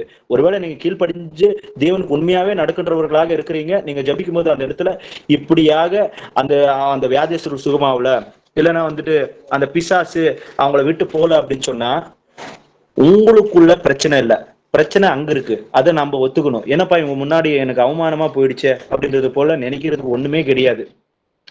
சரிங்களா? ஓகே, அடுத்த ஒரு வசனத்தை வாசிக்கலாம். யோவான் 1வது அதிகாரம் 4வது வசனம். யோவான் 1வது அதிகாரம் 4வது வசனம். அவருக்குள் ஜீவன் இருந்தது, அந்த ஜீவன் மனுஷருக்கு ஒளியாய் இருந்தது. ஆமேன். அந்த வசனத்துக்குள்ள என்ன இருக்குங்களா? அதுக்குள்ள ஜீவன் இருக்கிறது, அந்த ஜீவன் மனுஷர்களுக்கு ஒளியா இருக்கிறது. ஒளியா என்றால் நம்மளுடைய கால்களுக்கு என்ன இருக்கா, நம்மளுடைய கால்களுக்கு தீபமாக ஒளியாக இருக்கிறது எது என்று சொல்லி பார்த்தீங்கன்னா இது தேவனுடைய வசனம் தான். எந்த பாதைக்கு? இந்த உலகத்தின் பிரயாணம் என்கின்ற பாதைக்கு. நம்மளுடைய உள்ளத்துக்குள்ள ஏதோ ஒரு சோசியல் மீடியா ஒரு வீடியோ பார்க்குறேன், ஒரு நியூஸ் சேனல் பார்க்குறேன், அப்போ அது பாவத்தின் செயலாக இருந்தாலும் அதை பார்க்கும் பொழுது எனக்குள்ள ஒரு கசப்பான எண்ணம் உண்டாகாம, அதை வெறுக்கிற ஒரு எண்ணம் உண்டாகாம, எனக்குள்ள அப்படியே ஒரு சந்தோஷமா இருக்கிறது போல என் உள்ள அப்படியே மயங்கிறது போல இருக்குன்னா என் உள்ளத்துல தவறான சிந்தைக்கு நான் இடம் கொடுத்துட்டு இருக்கேன் அப்படின்றத தெரிஞ்சுட்டு அந்நேரமே அதை வேர்ல இருந்து பிடுங்கி போடுறதுக்கு, ஏன் நான் எனக்குள்ள இதை பார்க்கும்போது எனக்குள்ள வருத்தம் உண்டாவல, ஏன் இதை பார்க்கும்போது எனக்குள்ள அப்படியே என்னைய மெய்மருந்து பிரமித்து பார்க்கறது போல நான் இருக்கிறேன், நான் ஏன் இதை பார்த்து நான் வந்துட்டு ரொம்ப வந்துட்டு ஒரு டெம்ட் ஆயிட்டேன் அப்படின்றது போல கொஸ்டின் கேட்டீங்கன்னா உங்க சிந்தையில இருந்து அந்த விஷயங்களை இயேசுப்பா எடுத்து போட்டுருவாரு. ஏன் அதை பத்தி பேசிட்டு இருக்கோம் அப்படின்னு சொல்லி கேட்டீங்கன்னா, தேவனுடைய வசனத்தின் மூலியமா தான் இயேசுப்பா ஒவ்வொரு சூழ்நிலைக்கு ஏற்றது போல பேச ஆரம்பிப்பாரு. இல்லப்பா பக்தி விருத்தியா அல்லாத வார்த்தைகளை நீ பேசக்கூடாதுன்னு சொல்லி நான் எபேசியர் வசனத்துல எழுதியிருக்கிறேன்னு, நீ இப்ப பேசிட்டு இருக்கிறது என்ன ஊர்கதையை பேசிட்டு இருக்க இல்லையா, இது வேணாம், இதனால என்ன நடக்க போகுது, அவங்களே வந்துட்டு விசுவாசத்தை இழந்துருவாங்க, நீ இப்போ எப்படி நடந்துட்டு இருக்க பாரு, 4 பேர் இருக்காங்க தேவனை அறிஞ்சவங்க, அவங்க முன்னாடி இன்னொருத்தர்கிட்ட கோபமா பேசிட்டு இருக்கப்பா அப்படின்னா பாத்தியா நீயே சாட்சி இல்லைன்னு சொல்லி அந்த பலவீனமான அந்த சகோதரன் இருக்கிறாரு அவரே விழுந்து போவாருப்பா அப்படின்னு சொல்லி இயேசுப்பா வசனத்தின் அடிப்படையில சொல்லுவாரு இல்லைங்களா? அப்படின்னா ஒவ்வொரு நேரமும் நம்மளுடைய இருதயத்தின் உணர்வுகள் அந்த உணர்வுக்குள்ள ஒரு பாவ சந்தோஷம் எழும்பினாலும், என்னப்பா ஏன் உன் உணர்வுக்குள்ள இப்படி உன் சென்ஸ் ஏன் இப்படி வேலை செய்யுது, அப்படின்னு சொல்லி கொஸ்டின் பண்ணுவார். கரெக்டா அதை டேக் பண்ணி எல்லோ ஒரு ஹைலைட்டர் போட்டு, ஏன் இந்த இடத்துல உங்க ஹார்ட்ல இந்த மாதிரி அப்படியே சந்தோஷமா இருக்கே இந்த தவறான விஷயம் அப்படின்னு சொல்லி சொல்லுவாரு. சொல்லும்போது ஆமா ஏசப்பா ஏன் இப்படி எனக்குள்ள சந்தோஷமா இருந்துச்சு அப்படின்னு சொல்லி புரியல, என்ன நான் இதுக்காக மன வருந்திட்டு இருக்கேன், எனக்கு ரொம்ப அழுகையா இருக்கு, இந்த விஷயத்த நான் இப்பவே உங்ககிட்ட ஒப்பு கொடுக்க போறேன், இப்பவே நேரமே இந்த விஷயத்த மைண்ட்ல இருந்து எடுக்க போறேன் அப்படின்னு சொல்லி அந்நேரமே நீங்க அதை இது பண்ணணும். நாள் கணக்கா அதை விட்டுட்டோம் அப்படின்னு சொன்னா துர்நாற்றம் பிடித்தது போல மாறிடும். அதுக்கடுத்து ஆசை கர்ப்பம் தரித்து அது என்ன பண்ணுங்களா, நம்மளுக்குள்ள மரணத்தை பிறப்பிக்கின்றதை போல செயல்பட்டுரும். அப்படின்னா தேவனுடைய வசனத்துக்குள்ள ஜீவன் இருந்தது, அது மனுஷர்களுக்கு ஒளியா இருந்தது அப்படின்னு சொல்லி எழுதப்பட்டிருக்கு. எபிரியர் 4வது அதிகாரம் 12வது வசனத்தை வாசிங்க. எபிரியர் 4:12. தேவனுடைய வார்த்தையானது ஜீவனும் வல்லமையும் உள்ளதாயும் இருபுறமும் கருக்குள்ள எந்த பட்டயத்திலும் கருக்கானதாயும் ஆத்துமாவையும் ஆவியையும் கணுக்களையும் ஊனையும் பிரிக்கத்தக்கதாக உருவ குத்துக்கிறதாயும் இருதயத்தின் நினைவுகளையும் யோசனைகளையும் வகையறுக்கிறதாயும் இருக்கிறது. ஆமென். ஆமென். ஃபர்ஸ்ட் விஷயம் புரிஞ்சுக்கணும், தேவனுடைய வார்த்தையானது ஜீவனும் வல்லமையும் உள்ளதாயும் அப்படின்னு சொல்லி எழுதப்பட்டிருக்கு. அப்படின்னா தேவனுடைய வசனத்துக்குள்ள உயிர் இருக்கான். உயிர் இருக்கிறதுனால அதை நம்ம எடுத்துக்கும் போது விசுவாசித்து அதை நாம் நம்மளுடைய வாழ்க்கையில் அனுசரிக்கும் பொழுது அந்த ஜீவன் எனக்கு பயன்படும். அதை நான் விசுவாசிக்கும் பொழுது அந்த வசனமே எனக்குள்ள வராதே, இருக்காது. அந்த வசனத்துக்கு மாறான இன்னொரு விஷயம்தான் எனக்குள்ள இருக்கிறதுனால அது உள்ள வராமல் இருக்கும் இல்லைங்களா? அப்போ நான் செத்தவனை போல மாறிடுவான். ஆனா தேவனுடைய வசனம் வார்த்தையானது ஜீவனும் வல்லமை உள்ளதாய் இருக்கிறது. அப்படின்னா அந்த ஜீவனை உட்கொள்ளுகின்றவர்களாக, அனுசரிக்கின்றவர்களாக, கை கொள்ளுகின்றவர்களாக நாம் இருக்கும் பொழுது என்ன ஆகும் அப்படின்னு சொல்லி கேட்டீங்கன்னா, அது வல்லமை உள்ளதாய் இருந்து இருதயத்தின் ஆலோசனை இதுப்பா, இது ஆவின் ஆலோசனைப்பா, அப்பா இது மாம்சத்தின் ஆலோசனைப்பா, இப்பொழுது உன்னுடைய ஆத்மா இந்த தீர்மானத்தை எடுக்க வேண்டும்பா அப்படின்னு சொல்ல வசனத்தின் மூலியமா ஆவியானவர் பேச ஆரம்பிப்பாரு. வசனம் எப்படி இருக்கு அப்படின்னு சொல்லி இயேசுப்பா சொல்றாருன்னா, இந்த எபிரேயர் 4:12 வசனத்துல தான் ஆங்கிலத்துல வாசிக்கும் போது வசனம் குவிக்கா வேலை செய்யும் அப்படின்னு சொல்லி கூட எழுதப்பட்டிருக்கு இல்லைங்களா? குவிக் அப்படின்ற அந்த வார்த்தை அந்த இடத்துல பயன்படுத்தப்பட்டிருக்கும். வேணா செக் பண்ணி பாத்துக்கோங்க. ஆங்கிலத்துல பைபிள் வாசிக்கிற எல்லாருக்குமே தெரிஞ்சிருக்கும்னு நினைக்கிறேன். எரேமியா 23வது அதிகாரம் 29வது வசனத்தை வாசிங்க. 29வது மட்டும் வாசிங்க. சொப்பனம் கண்ட தீர்க்கதரிசி சொப்பனத்தை விவரிப்பானாக. என் வார்த்தை உள்ளவன் எவனோ என் வார்த்தையை உண்மையாய் சொல்வானாக. கோதுமைக்கு முன் பதர் எம்மாத்திரம் என்று கர்த்தர் சொல்லுகிறார். என் வார்த்தை அக்னியை போலும் கண்மலையை நொறுக்கும் சம்மட்டியை போலும் இருக்கிறதல்லவோ என்று கர்த்தர் சொல்லுகிறார். என் வார்த்தை அக்கினை போலும் இதோ கண்மலை நொறுக்கும் செம்மட்டையை போலும் இருக்கிறதல்லவோ அப்படின்னு சொல்லி இயேசுப்பா சொல்றாரு. அப்படின்னா எப்படி இருக்கா? இயேசுவோடைய வார்த்தைக்குள்ள அக்கினி இருக்கிறது. அந்த அக்கினி எனக்குள் பற்றி எரிகின்றவனை போல என்னை மாற்ற வேண்டும் என்றால் அந்த வார்த்தையை விசுவாசத்தோடு கூட கேட்கும் பொழுது அந்த அக்கினி எனக்குள் பற்றி எரிய ஆரம்பிக்கும். பற்றி எரிகின்ற எனக்கு முன்பதாக இருக்கின்ற அந்தகார இருளின் கற்றுகள் எல்லாம் உடைக்கப்படும். எந்த நேரத்திலும் எந்த பாவத்தின் துஷ்செயல்களை பார்க்கும் பொழுதும் அதை என்னை மேற்கொள்ளும் சூழும் என்று சொல்லி நான் நினைத்து பார்த்தாலும் அதை குறித்து பயமும் அச்சமும் எனக்கு இருக்காது. எப்பொழுது என்றால் அந்த அக்கினியை போல தேவனுடைய வசனத்தை நான் விசுவாசிக்கும் பொழுது அது அக்கினியை போல எனக்குள் வந்து என்னை முற்றிலுமாக அக்கினியினால முற்றிலுமா இயேசுப்பா என்ன நம்மளை நெருப்ப ஆரம்பிப்பாரு. அப்படி நிரப்பணும் அப்படின்னு சொன்னா நம்ம என்ன பண்ணணுமா, விசுவாசத்தோட தேவனுடைய வசனத்தை கேட்கணும். சில பேர் பாத்தீங்கன்னா வசனத்தை கேட்கும் போதே எதனா வேலை செஞ்சுட்டே கேட்பாங்க. ஒருவேளை சில கட்டாயத்தினால நம்ம இன்னைக்கு நம்மளுடைய பொருளாதார ரீதியா நம்மளுக்கு வந்துட்டு டெய்லி கமிட்மெண்ட்ஸ் அப்படின்னு சொல்லி இருக்கும். சில பேர் வேலையில இருப்பாங்க, ஆனா பைபிள் ஸ்டடி அட்டென்ட் பண்ணணும்ட்டு ஒரு ஆசை இருக்கும். அந்த வாஞ்சியோட அந்த வேலையின் மத்தியிலயும் அவங்க கேட்குவாங்க, அது வேற. ஆனா வீட்டுல இருப்பேன், ஆனா கரெக்டா 8 மணிக்கு தான் போய் நான் ஸ்டவ் பத்த வைக்கிறேன் அப்படின்னு சொல்லி போனா கண்டிப்பா எனக்குள்ள ஃபர்ஸ்ட் ஆஃப் ஆல் இயேசுவோடைய வசனத்தை கேட்கறதுக்கு எந்த விதமான அந்த என்னன்னு சொல்லுவோம் டிசிப்ளைன் அப்படின்றது எனக்குள்ள இல்லை இல்லைங்களா? நம்மளுக்குள்ள அந்த டிசிப்ளைன் வரணும். நான் பேசுகின்ற என்னுடைய வார்த்தையை நீங்க எப்படி கேட்கணும் அப்படின்னு சொல்லி இயேசுப்பா சொல்றாருன்னா, நான் சொல்லுகின்றத நீங்க ஒழுங்கா கேட்கணும் அப்படின்னா அதை கீழ்ப்படுதலோட உக்காந்துருக்கோன்னா பரவாயில்ல. இன்னைக்கு சமையல் செய்யறது கொஞ்சம் லேட் ஆயிடுச்சு, இன்னைக்கு ஆஃப் பண்ணிடுறேன், பரவாயில்ல, 9 மணி மேல ஸ்டார்ட் பண்றேனே. வெறும் இந்த 8 o'clock கால்ஸ் மட்டும் கிடையாது. ஃபேமிலி பிரேயர்ல உட்காரும் போது இதை நீங்க கண்டிப்பா இப்படி இதாகுது அப்படின்னா பரவாயில்ல, லேட்டா சாப்பிடலாம், இன்னைக்கு சாப்பிடலன்னா பட்னியா தூங்கலாம் அப்படின்றது போல ஒரு முடிவுக்கு வந்தா மட்டும்தான் நம்ம ஆழ்ந்த இருதயத்தின் ஆழத்துக்குள்ள போய் அது பதியும். இல்லப்பா நாளைக்கு நான் வந்துட்டு 6 மணிக்கே சமையல் செய்யறதுக்கு ஸ்டார்ட் பண்ணிடணும், 7 மணிக்கு எல்லாத்தையும் முடிச்சிடணும் அப்படின்னு சொல்லி. இல்லைன்னா நம்மளுக்குள்ள அந்த லேசினஸ் அப்படின்றது அப்படியே ஸ்டார்ட் ஆகும். ஏசப்பாவுடைய வசனத்தை கேட்கும்போது நம்மளுக்கு விசுவாசம் எல்லாம் இருக்காததுனால அந்த கேட்கிற அந்த வசனம் நம்மளுக்கு பிரயோஜனப்படாமலேயே போயிடும். எப்போ தேவனுடைய வசனம் அக்கினியை போல எனக்குள்ள வந்து செயல்படும் அப்படின்னா விசுவாசத்தோட கேட்கும்போது தான். அதனாலதான் பிசாசு வேற விதமான கமிட்மெண்ட்ஸ் இடத்துக்கு அப்படியே நம்மளுடைய சிந்தனைகளை திருப்பி விட்டு அதை கேட்கும் போதே ஏதோ சர்வசாதாரணமான வார்த்தை, டெய்லி 8 to 9 தானே அப்படின்றது போல ஒரு எண்ணத்தை உண்டாக்கிடுவான். சரி போட்டு விடு அப்படின்றது போல அது அங்க இது நடந்துட்டு இருக்கும். ஃபர்ஸ்ட் எல்லாம் நம்ம வந்துட்டு தேவன் அறியாத அந்த நாட்கள்ல ஏதோ ஒரு சினிமா பாட்டு போட்டுன்னு எல்லா வேலையும் செஞ்சுட்டு இருப்போம் இல்லைங்களா? அது போலதான் இதையும் பண்ணிட்டு இருப்போம். அது கேட்கும்போது எப்படி பிரயோஜனம் இல்லாம போச்சோ, அப்போ பிசாசுக்கு அதிகாரம் வந்துட்டு இருந்துச்சு. நம்ம உச்சரிக்க இப்ப உச்சரிக்கவும் மாட்டோமே, அது ஓடட்டும் அப்படின்றது போல வேலை செஞ்சுட்டே கேட்போம் அப்படின்னா அப்ப கூட அது பிரயோஜனப்படாது. இப்படிப்பட்ட கீழ்ப்படியாமை நம்மள யாருக்குள்ளனா இருந்துச்சுன்னா ஃபர்ஸ்ட் ஆஃப் ஆல் இதை நம்ம கத்துக்கணுமா இருக்கும். 1 தெசலோனியர் 2வது அதிகாரம் 13வது வசனத்தை வாசிங்க. 1 தெசலோனியர் 2வது அதிகாரம் 13வது வசனம்.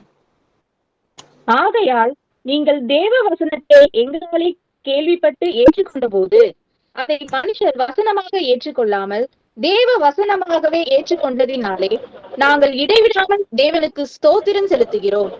அது மெய்யாகவே தேவ வசனம்தான். விசுவாசிக்கிற உங்களுக்குள்ளே அது பலனும் செய்கிறது. ஆமேன். நீங்கள் தேவ வசனத்தை எங்களால் கேள்விப்பட்ட பொழுது, நீங்க எப்படி கேள்விப்பட்டீர்கள் அப்படின்னு சொல்லி அப்போஸ்தலனாகிய பவுல் சொல்றாரு. அதை மனுஷர்களுடைய வசனம்ப்பா. இன்னைக்கு விஜய் பிரதர் ஒரு செய்தி எடுக்கிறாருப்பா, இன்னைக்கு சகோதரர் ஆனந்த் பிரதர் ஒரு செய்தி எடுக்கிறாருப்பா, ரெக்ஸ் பிரதர் ஒரு செய்தி எடுக்கிறாருப்பா, ஏதோ அருண் பிரதர் ஒரு செய்தி எடுக்கிறாங்கப்பா அப்படின்றது போல கேட்காமல் பேசிட்டு இருக்கிறது வேற யாரும் கிடையாது, ஏசப்பா தான் தேர்ந்தெடுத்திருக்கிறாரு. அவர் தான் அவங்கள மறிச்சிட்டு வெவ்வேறு வாய்ஸ்ல பேசிட்டு இருக்காங்க. சில இடங்கள்ல தமிழ் வந்துட்டு அது ப்ரொனவுன்ஸ் பண்றது கஷ்டமா இருந்தாலும் அந்த சகோதரரை பயன்படுத்தி அவர் தான் பேசணும் அப்படின்னு சொல்லி டிசைட் பண்ணிருக்கிறதுனால அவர் தான் வெளிப்படுவார். எப்படி அப்படின்னு சொல்லி கேட்டீங்கன்னா, நம்ம யோவான் புத்தகத்திலயும் லூக்கா புத்தகத்திலயும் பாக்குறோம் இல்லைங்களா? ஏசப்பா எம்மா ஒரு சீஷர்கள் கிட்ட வந்து பேசும்போது ஏசப்பா தான் அப்படின்னு சொல்லி அவங்களால இப்ப அடையாளமே கண்டுபிடிக்க முடியல. ஆனா வந்தது ஏசப்பாவை தான், ஆனா வேறொரு உருவத்துல வந்திருந்தாரு இல்லைங்களா? அது போலத்தான் ஏசப்பா அவருடைய வசனத்தின் அடிப்படையான தகுதிகளை அவர்களுக்கு கொடுத்து அவர்களை மறைத்து பேசும் பொழுது அவர் தான் பேசுகிறார்.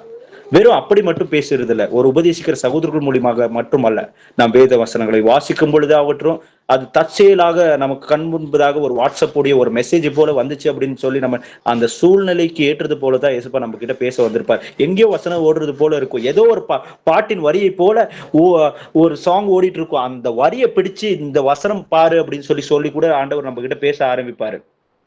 அதனாலதான் நீங்கள் தேவனுடைய வசனத்தை எங்களால் கேள்விப்படும் போது அது மனுஷர்களுடைய வசனம் அப்படின்னு சொல்லி நீங்க ஏற்றுக்கொள்ளாமல் இது தேவ வசனம் தான்ப்பா, அது ஏசப்பா தான் பேசிட்டு இருக்கிறாரு என்கிட்ட அப்படின்னு சொல்லி நீங்க தேவனுடைய வசனத்தை கேட்டீங்க இல்லைங்களா? அதனால்தான் விசுவாசிக்கிற உங்களுக்குள்ளே அது பலனும் செய்கிறது அப்படின்றாரு பிசாஸ். அதனாலதான் நம்மளுக்குள்ள இப்படிப்பட்ட தாட்ஸை கொடுத்தா இன்னைக்கு இந்த பிரதர் தானே அப்படின்னு சொல்லி இப்படிப்பட்ட விஷயங்கள் எனக்குள்ளேயும் இருந்துச்சு. பிரதர் சிஸ்டர்ஸ், மறிக்கிறதுக்கு ஒண்ணுமே கிடையாது, பிராக்டிக்கல் தானே. நம்ம ஒவ்வொரு நாளும் வளர்ந்துட்டே வருவோம். இன்னைக்கு இந்த பிரதர் தானே, இவரு சர்வசாதாரணமா இதுதானே எடுத்திருப்பாரு அப்படின்றது போலயும் இவரு கொடுக்கும் போதே எனக்கு அது இவரு எடுத்ததாப்பா அது அப்படின்றது போல அந்த லிங்கை பிரஸ் பண்ணிட்டு அங்க பேரை பார்த்துட்டு டக்குன்னு பின்னாடி வந்தது நாட்களும் இருந்திருக்கு. சரிங்களா? வீடியோ லிங்க் போய் பார்த்துட்டு இல்லைன்னா ஆடியோ அப்படி பார்த்து அந்த நாட்களும் இருந்துச்சு. இல்ல ஏசப்பா சொன்னாரு நீ என்ன பண்ணிட்டு இருக்கிற அப்படின்னு சொல்லி. ஜஸ்ட் ஒரு ஆடியோ பைபிள்ல தேவனை அறியாத சீஷர்கள் அல்லாதவர்களோ கேசட்டை போட்டோ இல்லைன்னா அதனால பணத்தை சம்பாதிக்கோ எந்த நோக்கத்துக்காக ஒரு ஆடியோ பைபிள்ல பேசுனாங்களோ, பேசுற வாய்ஸ் யார்தான் இருக்கட்டும், வசனத்துக்குள்ள ஜீவன் இருக்கு, பேசிட்டு இருக்கிறது ஏசப்பா அப்படின்னு சொல்லி அந்த வசனத்தை கேட்க ஆரம்பிக்கணும். அதுக்குன்னு சொல்லி புறஜாதிய தேவனுக்கு வசனத்துக்கு கீழ்ப்படியாதவங்க உபதேசிப்பாங்களா, அதை சொல்லுங்க. பைபிள் வசனங்கள் அப்படியே ஆடியோ பைபிள் மாதிரி பிளே ஆயிட்டு போயிட்டு இருக்கும் இல்லைங்களா? அது எந்த வாய்ஸ்ல இருந்தாலும் ஏசப்பா தான் பேசுறாரு அப்படின்னு சொல்லி விசுவாசத்தோட முனகால போட்டு நம்ம கேட்க ஆரம்பிச்சோம் அப்படின்னு சொன்னா அந்த வசனத்தின் மூலியமாக ஏசப்பா பேச ஆரம்பிப்பாரு. பேச ஆரம்பிக்கும் பொழுது இதை ஏற்றுக்கொள் மகனே, இதுக்கு விரோதமான எல்லா துஷ்செயல்களை விடு, இதை மாற்றிக்கொள், இது உன்னிடத்தில் இல்லை, இந்த குறைபாடு உன்னிடத்தில் இருக்கிறது அப்படின்ற எல்லா விஷயங்களும் பேச ஆரம்பிப்பாரு. பேச பேச பேச பேச ஏற்றுக்கொள்ள சுத்திகரிக்கப்பட்டு கொண்டே இருப்பேன். அக்கினியை போல நம்ம மாறுவோம். ஒரு சகோதரர் தேவனை ஏற்றுக்கொண்ட ஒரு சகோதரர் தேவனுடைய வசனத்தை எல்லா இடத்துலயும் அதன் அடிப்படையிலேயே நடக்க முழு முயற்சி எடுப்பார். 100% நடக்க தன்னை முற்றிலுமா ஒப்பு கொடுத்தாரு. ஒரு நாள் நடந்துட்டு போறாரு, ஒரு பிசாசு, புறஜாதி மக்கள், பிரதர் சிஸ்டர்ஸ், சர்வசாதாரணமா நம்ம எடுத்துக்க முடியாது. தேவனை அறியாத, இயேசு கிறிஸ்துவ பிதாவாகிய தேவன் என்று சொல்லி ஏற்றுக்கொள்ளாதவர்களும், இல்ல தேவனுடைய வசனத்துக்கு கீழ்ப்படியாத கிறிஸ்தவர்களா இருக்கிறவர்களாக இருந்தாலும் அவர்களுக்குள்ள பிசாசு தான் இருக்கும். இப்படி பிசாசு பிடித்திருந்த ஒரு சகோதரி, தேவனுடைய வசனத்தை கீழ்ப்படிச்சு நடக்கிற ஒரு சகோதரர், சர்வசாதாரணமா அவர் நடந்துட்டு தான் போயிட்டு இருக்கிறாரு. அப்படியே வர வர வர ஒரு சகோதரி அப்படியே கிட்ட வராங்க. அப்படியே பிசாசு பிடிச்சிருக்கிற அந்த சகோதரி ஒரு பிசாசு பிடிச்சிக்கிறது போல அப்படியே ஆடிட்டு அப்படியே அங்கிருந்து அப்படியே போறாங்க. அப்படின்னா நான் எதுவுமே பண்ணலப்பா, நான் பாட்டுக்கு நான் போயிட்டு இருக்கிறேன் அப்படின்றாரு சகோதரர். நான் பாட்டுக்கு நான் போயிட்டு இருக்கிறேன், எனக்குள்ள அந்த கர்த்தருடைய வல்லமை தங்கி இருக்கிறது, அந்த பிரசன்னம், அந்த வல்லமையானது அது வெளிப்பட்டு கொண்டே இருக்கிறது அப்படின்னு சொல்லி. பவுல் பேதுருடைய நிழல் பட்டு வியாதியஸ்தர்கள் சுகமானார்கள் அப்படின்னு சொல்லி நம்ம பார்க்கிறோம். அவர் கீழ்ப்படிஞ்சு அதன்படி நடக்கிறது அந்த மக்கள் பார்த்தபடியினால் அது வல்லமை பொறிந்த வார்த்தையாக இருந்தது. நம்ம வீட்டிலேயே அவ்வளவுதான். முக்கியமா பேரண்ட்ஸ், முக்கியமா ரட்சிக்கப்பட்ட சகோதர சகோதரிகளாக நம்ம இருந்தோம்னா, நம்ம வந்துட்டு வாய் வார்த்தையில பைபிள் எடுத்து வசனத்தை வாசிக்கிறியா நீ அப்படின்னு சொல்லி அவங்க கிட்ட பேசிட்டு இருக்கோம்னு வச்சுக்கோங்களேன். ஆனா நான் அதன்படி நடக்கிறதே இல்லைன்னு வச்சுக்கோங்களேன். அவங்களுக்கு இருதயத்தின் ஆழத்துக்குள்ள அப்படின்னா நீயே சொல்லியிருக்கிறிய கெட்ட வார்த்தை பேசக்கூடாது, நீ பேசுறிய, பின்ன நீ கணவரை மதிக்கணும்னு சொல்லி சொல்ற, அப்படின்னா நீ அப்பாவை எப்படி திட்டுற, ஏதோ நீ இப்படி அம்மா தன் சொந்த சரீரத்தை ஒருவனும் பகைப்பதில்லை, நீ எதை எடுத்தாலும் அம்மா மேல குறைபாடு சொல்லிட்டே இப்படி பேசிட்டு இருப்பியா அப்படின்றது போல் அவங்களுக்குள்ள எண்ணத்துக்குள்ள உட்காந்துரும். அதனாலதான் நீங்க நிறைய பேர் பாஸ்டருடைய பிள்ளைங்க பாஸ்டர் ஆகல, பாஸ்டருங்களுடைய பிள்ளைங்க அவங்களே ஒரு போதகர்கள் ஆகல. அவங்களே பாத்தீங்கன்னா வசனத்தை சொல்றதுக்கும் பேசுறதுக்கும் தடமாறிட்டு இருப்பாங்க. என்ன பண்றதுன்னு தெரியாம அங்கங்க சயின்ஸு இல்லைன்னா வந்துட்டு சோசியல் எல்லாத்தையும் எடுத்துட்டு வந்து அவங்க பாடத்துல படிச்சதுலாம் எடுத்துட்டு வந்து மெசேஜா கொடுத்துட்டு இருப்பாங்க. ஏன் அப்படின்னு சொல்லி கேட்டீங்கன்னா, உள்ள ஒண்ணும் வேலை செய்யல, பரிசுத்த ஆவியானவர் இல்லை இல்லைங்களா, இல்ல உலகத்தின் ஆவியினாலதான் உபதேசிச்சாகணும் அவங்களுக்கு. ஏன் அப்படின்னு சொல்லி கேட்டீங்கன்னா, இதுக்கு காரணம் அந்த தகப்பனும் தாயும் தேவனுடைய வசனத்தை துச்சீகரித்து அந்த வசனத்துக்கு விரோதமாக நடந்து கொண்டார்களே, அதனாலதான் அந்த பிள்ளைகள் கீழ்ப்படியாதவர்களை போலவே இருந்து அவங்க பணத்தாசை அவங்க காமிச்சு கொடுத்த அந்த வழியின்படியே நடக்க ஆரம்பிப்பாங்க. எபிரியர் 4வது அதிகாரம் 2வது வசனம் வாசிங்க. எபிரியர் 4:2. ஏனெனில் சுவிசேஷம் அவர்களுக்கு அறிவிக்கப்பட்டது போல நமக்கும் அறிவிக்கப்பட்டது. கேட்டவர்கள் விசுவாசம் இல்லாமல் கேட்டபடியினால் அவர்கள் கேட்ட வசனம் அவர்களுக்கு பிரயோஜனப்படவில்லை. ஆமென். ஆமென். ஏனெனில் சுவிசேஷம் அவர்களுக்கு அறிவிக்கப்பட்டது போல நமக்கும் அறிவிக்கப்பட்டது. அவர்களுக்கு அறிவிக்கப்பட்டது போல என்றால் யார்? எகிப்திலிருந்து அடிமைத்தனத்திலிருந்து விடுவிக்கப்பட்டு கானான் என்கின்ற அந்த தேசத்தை சுதந்திரத்து கொள்ள அழைத்து கொண்டு வரப்பட்ட இஸ்ரேல் மக்கள் தான் தேவனுடைய வசனத்தை விசுவாசிக்காமல் கேட்டபடியினால் அதனால் அவர்களுக்கு பிரயோஜனம் உண்டாகவில்லை அப்படின்னு சொல்லி எழுதப்பட்டிருக்கு. எப்போ தேவனுடைய வசனம் நமக்கு நம்ம வெறுமையா அதை எண்ணுவோம் இல்லைங்களா? வெறும் வார்த்தை தானே பிரதர், என்ன பிரதர் வசனத்தை கை கொண்டு என்ன நடந்துச்சு? நம்ம நிறைய விஷயத்துல எங்கெல்லாம் பிசாசு நம்மளுக்கு கண்ணி வச்சிருப்பா அப்படிங்கறத கிளியராவே நம்ம புரிஞ்சுக்கணும். பாருங்களேன், நம்மளுக்குள்ள உலகத்தின் மேல சில ஆசைகளை, சிற்றின்பங்களை நம்மளுக்கு கொடுக்க ஆரம்பிப்பான்னு வச்சுக்கோங்களேன். அப்போ நம்ம வந்துட்டு தேவனுடைய சித்தத்தின்படி ஜபிக்கிறத விட்டுட்டு நம்மளுடைய ஆசையின்படி ஜபிக்க ஆரம்பிப்போம். இந்த மாப்பிள்ளை கிடைச்சா என்னுடைய லைஃப் சூப்பரா இருக்கும், இந்த மாதிரி ஒரு பொண்ணு கிடைச்சா என் பொண்ணோட லைஃப் நல்லா இருக்கும், இதோ இப்படிப்பட்ட ஒரு கார் வாங்கிட்டோம்னா நான் கேதரிங் போவேன் அப்படின்னு சொல்லி, இல்லைன்னா வந்துட்டு இப்படிப்பட்ட ஒரு வேலையை இன்டர்வியூ அட்டென்ட் பண்ண போறேன், இந்த வேலை கிடைச்சிருச்சுன்னா நான் லைஃப்ல செட்டில் ஆயிடுவேன், பிரச்சனையே இல்லைன்னா உங்களுக்கு சமாதானமா சந்தோஷமா உங்களுக்கு கீழ்ப்படிஞ்சு ஊழியத்தை செய்வேன், இப்போ அதிகம் பிரச்சனை இருக்கு சுப்பா, நிறைய கமிட்மெண்ட்ஸ் இருக்கு அதனால முடியல அப்படின்றது போல அவருடைய சித்தமல்லாத ஜபங்களை செய்வோம். செஞ்சுட்டு போய் அதுக்கடுத்து அதெல்லாத்தையும் நம்ம ஆசை பெற்ற சில விஷயங்களை நம்ம அடியாமல் போகும் பொழுது என்ன ஆகும் அப்படின்னு சொல்லி கேட்டீங்கன்னா, நம்மளுக்குள்ள ஒரு அதிருப்தி உண்டாகும். திருப்தினா நம்ம விரும்புறது கிடைக்கும் பொழுது திருப்தி உண்டாகும். நம்ம ஆத்மாக்குள்ள ஒரு விசுவாசம், இன்னும் வைராக்கியமா ஜெபிப்போம், 1 மணி நேரம் என்ன 2 மணி நேரம் முழங்கால் போட்டு ஜெபிப்போம். ஆனா விரும்பினது கிடைக்காத போது ஆனாலும் ஆண்டவர் நல்லவர் தான் அப்படின்னு சொல்லி 1 மணி நேரம் அப்படியே 1/2 மணி நேரமா மாறி இருக்கும். அதுக்கடுத்து 10 நிமிஷமா இப்படியே என்னப்பா எதெல்லாம் எதிர்பார்த்து எதுவுமே நடக்க மாட்டேன்னா அவரோட சித்தத்தின்படியாக அது ஒண்ணுமே இருந்திருக்காது. ஜபமும் என்னுடைய ஆசைகளும் எதுவுமே இருக்காது. என்னுடைய எதிரிகளை ஆண்டவர் எப்படி முறியடிப்பார் என்று சொல்லி பார் அப்படின்னு சொல்லி ஜபிச்சிருப்பாங்க. எதிரிகள் என்கின்றவர்கள் யாரும் கிடையாது. எதிரி என்கின்றது பிசாசு மட்டும்தான். பிசாசு தான் ஒரு மனுஷனுக்குள்ள உக்காந்துருந்து நம்மை பகைக்கும்படியா, நம்மை தூசிக்கும்படியா எல்லா செயலியும் அவன் தான் செஞ்சுட்டு இருப்பான். அப்படின்னா எனக்கு எதிரியே என்ன துச்சிகடுத்தி, என்னை அவமானப்படுத்தி, என்ன தவறான வார்த்தைகளை பயன்படுத்தி பேசினவங்க அவங்க எனக்கு எதிரியே கிடையாது. அவங்களுக்குள்ள இருக்கிறவன் தான் எதிரி எனக்கு. அவங்க கர்த்தரை அறியாதபடினால பிசாசு அவங்க மூலியமா செயல்படுறான். அதை நம்ம இப்ப கர்த்தரே அவங்க என்ன செய்து கொண்டிருக்கிறாங்க என்று சொல்லி அறியாம செய்யறாங்க அப்படின்னு சொல்லி மன்னிச்சிடணும், இல்லைங்களா? அப்படியே பிசாசு என்ன பண்ணுவான்னா நம்மளுக்குள்ள ஒரு அதிருப்தியை உண்டு பண்ணிட்டே போவான். ரொம்ப நம்ம வந்துட்டு ஜாகிரதையாக இருக்கணும். இஸ்ரேல் ஜனங்களுக்குள்ள அவங்க கேட்கறத விசுவாசம் இல்லாமல் கேட்காததுனால, அந்த வசனத்தினால அவங்களுக்கு பிரயோஜனம் கிடைக்கல. ஏன் விசுவாசம் அவங்களுக்குள்ள வரல? அவங்க விரும்பினது வசனமத்தியும் ஆண்டவர் என்ன படிச்சவருப்பா, அவரு தாப்பா அக்னியில வந்துட்டு வெளிப்பட்டு இதோ செங்கடலை பிழைக்க செய்து, இதோ நம்மளுக்கு இந்த வனாந்தரத்துக்குள்ள நம்மளுடைய கால்களும் நம்ம போட்டிருக்கிற செருப்பு தேயாதபடிக்கு, இப்படி எல்லாம் நம்மளுடைய ட்ரெஸ் கூட கொஞ்சம் கூட மாசி போகாதபடிக்கு இது போல வழி நடத்திட்டு வந்துட்டு இருக்கிறாங்க அப்படின்றது போல எல்லாம் பெருசா அவங்க மேன்மை பாராட்டல. என்ன இது பாரு பொருஜாதியோட லைஃப்ல எப்படி இருக்கு அப்படின்னு சொல்லி பாக்குறாங்க. மீன் கறி சாப்பிட்டு இருந்தா நல்லா இருக்கும், கறி சாப்பாடு சாப்பிட்டு இருந்தா நல்லா இருந்திருக்கும், அப்ப இருந்தா நல்லா இருந்திருக்கும். ஆசை வர வர அதை அடியாமல் போகும் பொழுதெல்லாம் என்னது இப்படி இருக்கு, என்னது இப்படி இருக்கு அப்படின்னு பேசி பேசி பேசியே முறுமுறுத்து அவை விசுவாசம் குறைஞ்சிட்டே போயிடுச்சு. கடைசிக்கு இப்ப ஜபிக்கணும்னு சொன்னா வசனம்னாலே கொட்டாய் விட்டு தூங்குறவங்க போல மாறிட்டாங்க. நாமளும் இப்படிதான் மாறிட்டு இருப்போம். ஒருவேளை மாறி இருந்தா நம்மளை பத்தி தான் ஏசப்பா பேசிட்டு இருக்கிறது. ஆண்டவரே என்னை மன்னிச்சிருங்க ஏசப்பா, அப்பா நான் மிகப்பெரிய பாவியா இருந்திருக்கேன் ஏசப்பா, நான் கீழ்படியாம நடந்துகிட்டேன் ஏசப்பா அப்படின்னு சொல்லி. ஃபர்ஸ்ட் ஆஃப் ஆல் ஒரு கீழ்படியாத மகனோ மகளோ இல்லைன்னா வந்துட்டு தங்கச்சியோ அக்காவோ அண்ணாவோ தம்பியோ மகனோ யாரா இருக்கட்டும், அவங்க கீழ்படியாம இருக்கும் பொழுது அவங்களுடைய வாழ்க்கையில அவங்க எந்த விதமான ஆசீர்வாதமோ நடக்காம இருந்துச்சுன்னா அதுக்கு காரணம் அவங்க. நீங்க சொல்ல வேண்டியது தேவனுடைய வசனத்தை மட்டும்தான். வசனம் எப்படின்னு சொல்லுது, தேவனுடைய வார்த்தையின்படி நீ நடந்துக்கோ அப்படின்னு சொல்லி நீங்க எச்சரிக்க வேண்டியது உங்களுடைய கடமை. நீங்க எச்சரிச்சும் அந்த வார்த்தைக்கு அவங்க செவி சாய்க்காம போகும் பொழுது உங்க கடமையை நீங்க செஞ்சிருக்கீங்கன்ற அந்த திருப்தியோட இருந்துருங்க. அவங்கள பார்த்து அவங்க கஷ்டப்படும் போது, அவங்க வேதனை அடையும் போது நீங்க அப்படியே உள்ள உடைஞ்சு போய் ஐயோ என்னுடைய மருமக என்னை வந்து பார்க்கலையே, ஐயோ என்னுடைய மாமனார் என்னை வந்து பார்க்கலையே, இப்படி எல்லாம் சென்டிமெண்ட் போல நம்ம எமோஷன்னால தான் பிசாசுக்கு இடத்தையே கொடுப்போம். எமோஷன்னால பிசாசுக்கு இடத்தை கொடுக்காதபடிக்கு நம்மளுடைய கண் பார்வையும் நம்மளுடைய சிந்தையும் தேவனை போல இருக்கணும்.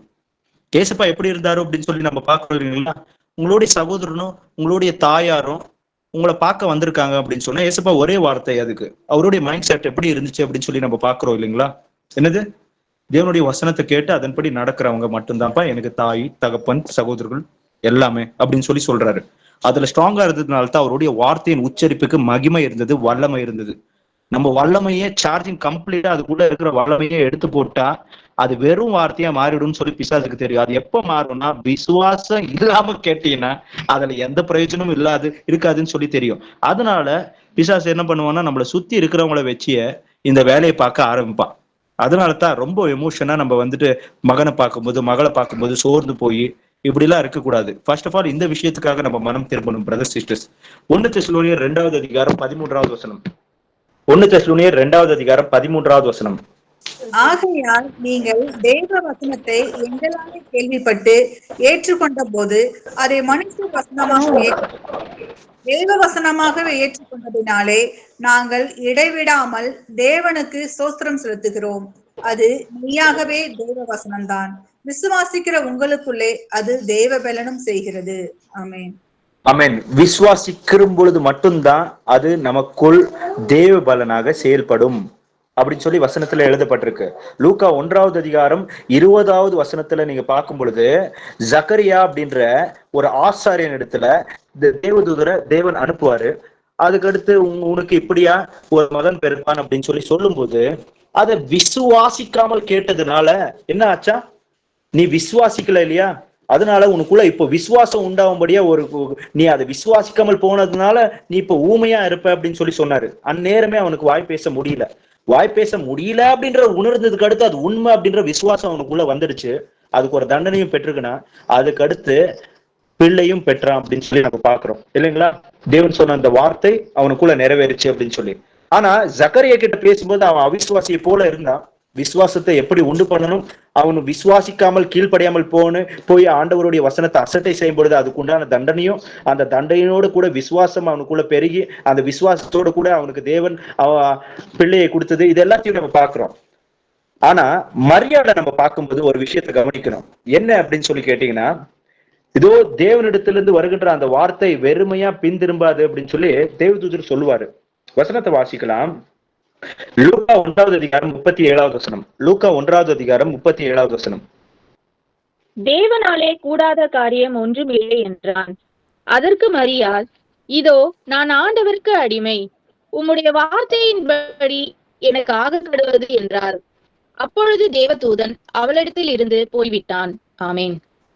இதோ நான் புருஷனை அறியாதவளாக இருக்கிறேனே, நான் எப்படிப்பா கர்ப்பம் பெற முடியும் அப்படின்னு சொல்லி கேட்டா, தேவனால கூடாத காரியம் ஒன்றும் இல்லை அப்படின்னு அந்நேரத்திலேயே இதோ மரியாளோட பதில் என்ன, நான் ஆண்டவருக்கு அடிமை அப்படின்னு சொன்னா, அப்படின்னா அந்த வார்த்தை எனக்குள்ள நிறைவேறட்டும், நான் விசுவாசிக்கிறேன் அப்படின்ற அந்நேரமே ஏற்றுக்கொண்ட அந்நேரமே அவளுடைய கர்ப்பத்துக்குள்ள ஏசப்பா வந்துட்டாரு அந்த வார்த்தையின் அடிப்படையில்.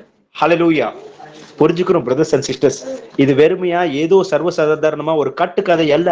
அப்போஸ்தலனாகிய பேதுரு இதுதான் சொல்றான், நான் உங்களுக்கு சொல்லிட்டு இருக்கிறது ஏதோ கட்டுக்கதையோ காவியம் கிடையாது, நாங்க கண்ணால பார்த்திருக்கோம், காதால கேட்டிருக்கோம். இவர் என் நேசகுமாரன் அப்படின்ற அந்த சத்தம் இந்த 2 காதால தெளிவா கேட்டோம், அதனால புரிஞ்சுக்கங்க அப்படின்றாரு. லூக்கா 1வது அதிகாரம் 45வது வசனத்தை, விசுவாசித்தவளே பாக்கியவதி, கர்த்தராலே அவளுக்கு சொல்லப்பட்டவைகள் அவளுக்கு நிறைவேறும் என்றாள். என்னது? எலிசபெத் பரிசுத்தாவியினால் நிரம்பி இதோ மரியாளை ஆசீர்வதித்து பேசும்போது என்னவென்று சொல்லி மரியாளை மரியாளை கொடுத்து தீர்க்க தரிசனத்தை உரைக்கிறாள் அப்படின்னு சொல்லி பார்க்கும்போது, பேசுறாள் அப்படின்னு சொல்லி பார்க்கும்போது, விசுவாசித்தவளே பாக்கியவதி அப்படின்னு சொல்றான் இல்லைங்களா? அப்படின்னா நீ விசுவாச இல்லையா, நான் கர்த்தருடைய அடிமை அப்படின்னு சொல்லி, கர்த்தரால் வந்த எந்த வார்த்தையும் வெறுமையா போவாதுப்பா, கர்த்தரால் கூடாத காரியம் ஒன்றும் இல்லை அப்படின்னு சொல்லி விசுவாச இல்லையா, அதனால தான் நீ பாக்கியவதியா, ஆண்டவரே உன்னுடைய கருவுல பிறந்துட்டு இருக்கிறாரு பாரு, நேரத்தில் விசுவாசிச்சிருக்க, அதனாலதான் நீ பாக்கியவதி அப்படின்ற. நாமளும் பாக்கியவதிகளாக இருக்கணும் பிரதர்ஸ் அண்ட் சிஸ்டர்ஸ். விசுவாசத்தோட கேட்கணும். பிசாசோட திட்டத்தை நாம் அறியாதவர்கள் அல்லவே அப்படின்னு சொல்லி அப்போஸ்தலனாகிய பவுல் 2 கொரிந்தியர்ல 2வது அதிகாரம் 9-10 வசனத்துல சொல்லி இருக்கிறான். இது போல கர்ப்பம் பெற்ற இன்னொரு ஸ்திரீ கூட வசனத்துல இருக்கிறாங்க. விசுவாசத்தோடு கூட கர்ப்பத்தை பெற்ற பிள்ளை பெறும்படியாக கர்ப்பம் தரித்த ஒரு விசுவாசி இருக்கிறாங்க. யார் அப்படின்னு சொல்லி பார்க்கலாம். எபிரேயர் 11வது அதிகாரம் 11வது வசனம்.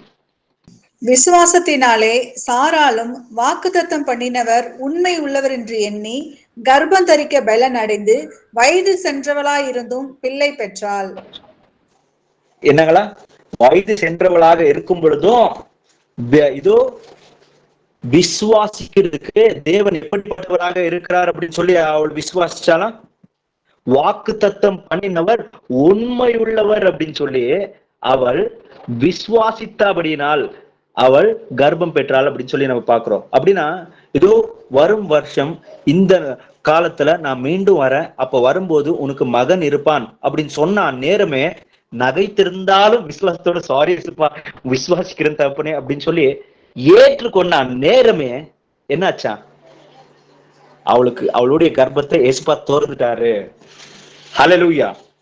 பாருங்களேன், தேவனுடைய வசனத்துக்கு எவ்வளவு வல்லமை இருக்கு. இப்படி தேவனுடைய வசனத்துக்கு கீழ்ப்படிஞ்சு அதன்படி நடக்கிற அந்த மகன் அந்த மகள் உச்சரிக்கின்ற அந்த வசனத்துக்குள்ள அறிவிக்கின்ற சுவிசேஷத்துக்குள்ள தேவனுடைய வல்லமை பொறிந்திருக்கும். அதிகாரங்கள் அதன் மூலியமாக பேசும் பொழுதே அது எல்லாம் அந்தகார இருளின் கட்டுகள் எல்லாம் உடைக்கப்படும். ரோமர் 4வது அதிகாரம் 20-21 வசனத்தை வாசிங்க. தேவனுடைய வாக்குத்தத்தத்தை குறித்து அவன் அவிசுவாசமாய் சந்தேகப்படாமல் தேவன் வாக்குத்தத்தம் பண்ணினதை நிறைவேற்ற வல்லவராய் இருக்கிறார் என்று முழு நிச்சயமாய் நம்பி தேவனை மகிமைப்படுத்தி விசுவாசத்தில் வல்லவனானான். ஆமேன். ஆமேன். ஆபிரகாம் எப்படி இருந்தாரா? ஆபிரகாம் வந்துட்டு தேவனுடைய வாக்குத்தத்தத்தை குறித்து அவன் அவிசுவாசிமாய் சந்தேகப்படாமல் தேவன் வாக்குத்தத்தத்தை பண்ணியிருக்கிறாரே அதை நிச்சயமாக அவர் நிறைவேற்றுகிறதுக்கு அவரால் முடியும் அப்படின்னு சொல்லி முழு நிச்சயத்தோடு நம்பி தேவனை மகிமைப்படுத்தினாரா? தேவனை மகிமைப்படுத்துவது எப்படிங்களா? அதை விசுவாசித்து நாம் அதன்படி நடக்கும் பொழுதுதான் தேவனை மகிமைப்படுத்துகிறதா. நம்ம பரமண்டலில் இருக்கின்ற எங்கள் பிதாவை ஜபத்தை ஜபிக்கும் பொழுது உங்களுடைய நாமம் மகிமைப்படுவதாக அப்படின்னு சொல்லி சொல்றோம் இல்லைங்களா? அந்த ஜபத்துல உங்களுடைய நாமம் மகிமைப்படுவதாகனா விசுவாசத்தோட கேட்கும் பொழுது அதை அனுசரிக்கும் பொழுதுதான் தேவனுடைய நாமம் மகிமைப்படுங்களா? அந்தகார இருளின் கிரியைகள் எல்லாமே தோல்வடியும்.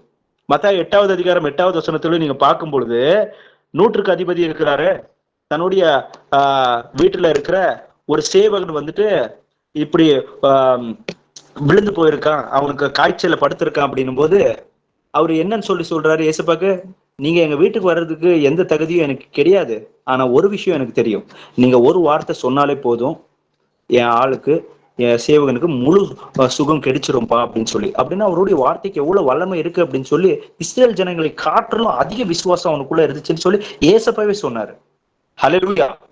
அப்படின்னா அவருடைய பிள்ளைகளாகிய நாம் எப்படிப்பட்டவர்களாக இன்று இருக்கிறோம் அப்படின்னு சொல்லி நாமே நிதானித்து அறிகின்றவர்களை போல நாம் இருக்கணும் brothers and sisters. Okay brothers sisters, ஏசப்பா இவ்வளவு நேரமும் இந்த பைபிள் ஸ்டடியின் மூலியமா நம்மளோட பேசின ஒவ்வொரு வார்த்தைக்காக கர்த்தருடைய நாமத்துக்கு மகிமை உண்டாவதாக. ஃபைனல் பிரேயர் நானே ஒப்புவித்து ஒரு ப்ரே பண்றேன். ஸ்தோத்திர இயேசுப்பா, சர்வ வல்லமையுள்ள தேவனாகிய கர்த்தரே, ராஜாதி ராஜாவே, வானத்துக்கும் பூமிக்கும் ஆண்டவரே, அப்பா வாக்குத்தத்தம் பண்ணிய உங்களை கர்த்தாவே, அப்பா ஆபிரகாம் விசுவாசித்து அப்பா உங்களால் எல்லாம் கூடும் என்று சொல்லி விசுவாசித்தாங்களே, அப்படிப்பட்ட ஒரு விசுவாசத்தை எங்களுக்குள்ளேயும் தாங்கப்பா. அவிசுவாசத்தினால் சந்தேகப்படுவதை போல எங்களோட விசுவாசம் இருக்கக்கூடாது அப்பா. நீங்க விசுவாசித்து இதோ இந்த மலையை நோக்கி இதோ நீ இங்கிருந்து போய் இதோ கடலிலே விழு என்று சொல்லி நீங்க கட்டளையிடும் பொழுது அது ஆகும் என்று சொல்லி இருக்கிறீங்க ஏசப்பா. நான் அத்தி மரத்துக்கு செய்து உங்களாலையும் செய்ய முடியும்னு சொல்லியிருக்கீங்க ஏசப்பா. ஆனா நாங்க அப்படிப்பட்ட ஒரு விசுவாசத்தை இழந்து போகும்படியாக பிசாசானவன் ராஜா உலகத்தின் மேல் ஆசை இச்சைகளையும் மயக்கங்களையும் கொடுத்து அப்பா இதோ நாங்கள் விரும்பினவைகள் கிடைக்காத பொழுது சோர்ந்து போகும்படியாகவும் அப்பா குறைவுகளை மட்டுமே கீழ்ப்படியாத பிள்ளைகளும் கீழ்ப்படியாத சகோதரர்களும் சிநேகிதர்களும் அப்பா இவர்களுடைய வாழ்க்கையில் நடக்கின்றவைகளை கண்டு விசுவாசத்தில் சோர்ந்து போகும்படியாக நாம் ஜெபிக்கும் பொழுதே அதுக்குள் எந்த விசுவாசமும் இல்லாதபடிக்கு அப்பா நாங்க வசனத்தை சுவிசேஷமாக அறிவிக்கும் பொழுது அந்த சுவிசேஷம் வெறும் சுவிசேஷத்தை போல போகிறதை போல எங்களுடைய விசுவாசமானது கர்த்தாவே கிரியைகளில் வெளிப்படாதபடியினால் ராஜா அதில் வல்லமை இராதது போல இருந்தது தகப்பனே. அதுக்கு காரணம் நாங்களா இருந்தோம் என்கிறதை நாங்கள் இப்பொழுது முழு அப்பா இதோ நாங்கள் முழு மனதோடு கர்த்தாவே அப்பா நாங்கள் எங்களுடைய பாவத்துக்காக மனவருதி உங்களிடத்தில் மன்னிக்க வேண்டுகிறோம் தகப்பனே. எங்களை மன்னியும் தகப்பனே. என் ஆண்டவர் ஆகிய கர்த்தரே அப்பா எப்படியாக ராஜா அப்பா இதோ பேதுருடைய விசுவாசத்தை கூட்டுறீரோ என் தேவன் ஆகிய கர்த்தரே, அப்படியாக எங்களுடைய அப்பா விசுவாசத்தையும் நீங்க கூட்டுங்க ஏசப்பா. என் ஆண்டவர் ஆகிய கர்த்தரே, தேவாதி தேவனே, ராஜாதி ராஜாவே, வானத்துக்கும் பூமிக்கும் ஆண்டவரா இருக்கிறவரே ஏசப்பா, இதோ அப்போஸ்தலனாகிய பவுல் சொன்னது போல நாங்கள் உங்களிடத்தில் இருக்கும் பொழுது எப்படிப்பட்டவர்களாக இருந்தோம் என்கிறத நீங்களே பார்த்திருக்கிறீர்களே அப்படின்னு சொல்லி சொன்னது போல நாங்களும் கூட ராஜா அப்பா வீட்டிலையும் அப்பா யாருக்கும் புத்திமதிகளையும் தேவனுடைய அப்பா உங்களுடைய வசனங்களை சொல்லப்படுத்தும் அதிகாரத்தோடு கொடுத்தாவே உங்களை கர்த்தாவே உங்களால பெற்றிருக்கின்ற அந்த அதிகாரங்களை குறித்து அப்பா நாங்கள் அப்பா ஜபத்துல அப்பா நாங்கள் அதிகாரங்கள் பயன்படுத்தும் பொழுது அப்பா இதோ ராஜா வேற எந்த இடத்துலயாவட்டும் நீ உங்களால் பெற்றிருக்கிற அதிகாரங்களை பயன்படுத்தும் பொழுது முழு உரிமையோடு கூட அந்த அதிகாரம் என் மூலியமாக அது வெளிப்படும். ஏனென்றால் நான் தேவனுக்கு உண்மையுள்ள ஒரு மகனாக இருக்கிறேன், நான் அவருக்குள் நிலைத்து இருக்கிறேன், அவர் எனக்குள் நிலைத்து இருக்கிறபடினால் அவர் வெளிப்படுவார் என்று சொல்லி விசுவாசத்தோடு கூட கர்த்தாவே நாங்கள் அந்த அதிகாரங்களை கர்த்தாவே அப்பா பயன்படுத்த எங்களை தகுதிப்படுத்தும் தந்தையே என்று சொல்லி அப்பா வேண்டிக் கொள்கிறோம் தகப்பனே. அப்பா இவ்வளவு நேரமும் நீர் பேசின ஒவ்வொரு வார்த்தைக்காக உங்களுக்கு நன்றி செலுத்தி கூடி வந்திருக்கிற எல்லா என் சகோதர சகோதரிகளை இந்த கேட்ட எல்லா வசனத்தின் அடிப்படையில ஆசீர்வதித்து இயேசு நாமத்துல வேண்டிக் கொள்கிறேன் ஜீவனுள்ள நல்ல தந்தையே. ஆமென். Praise the lord brothers, praise the lord sisters.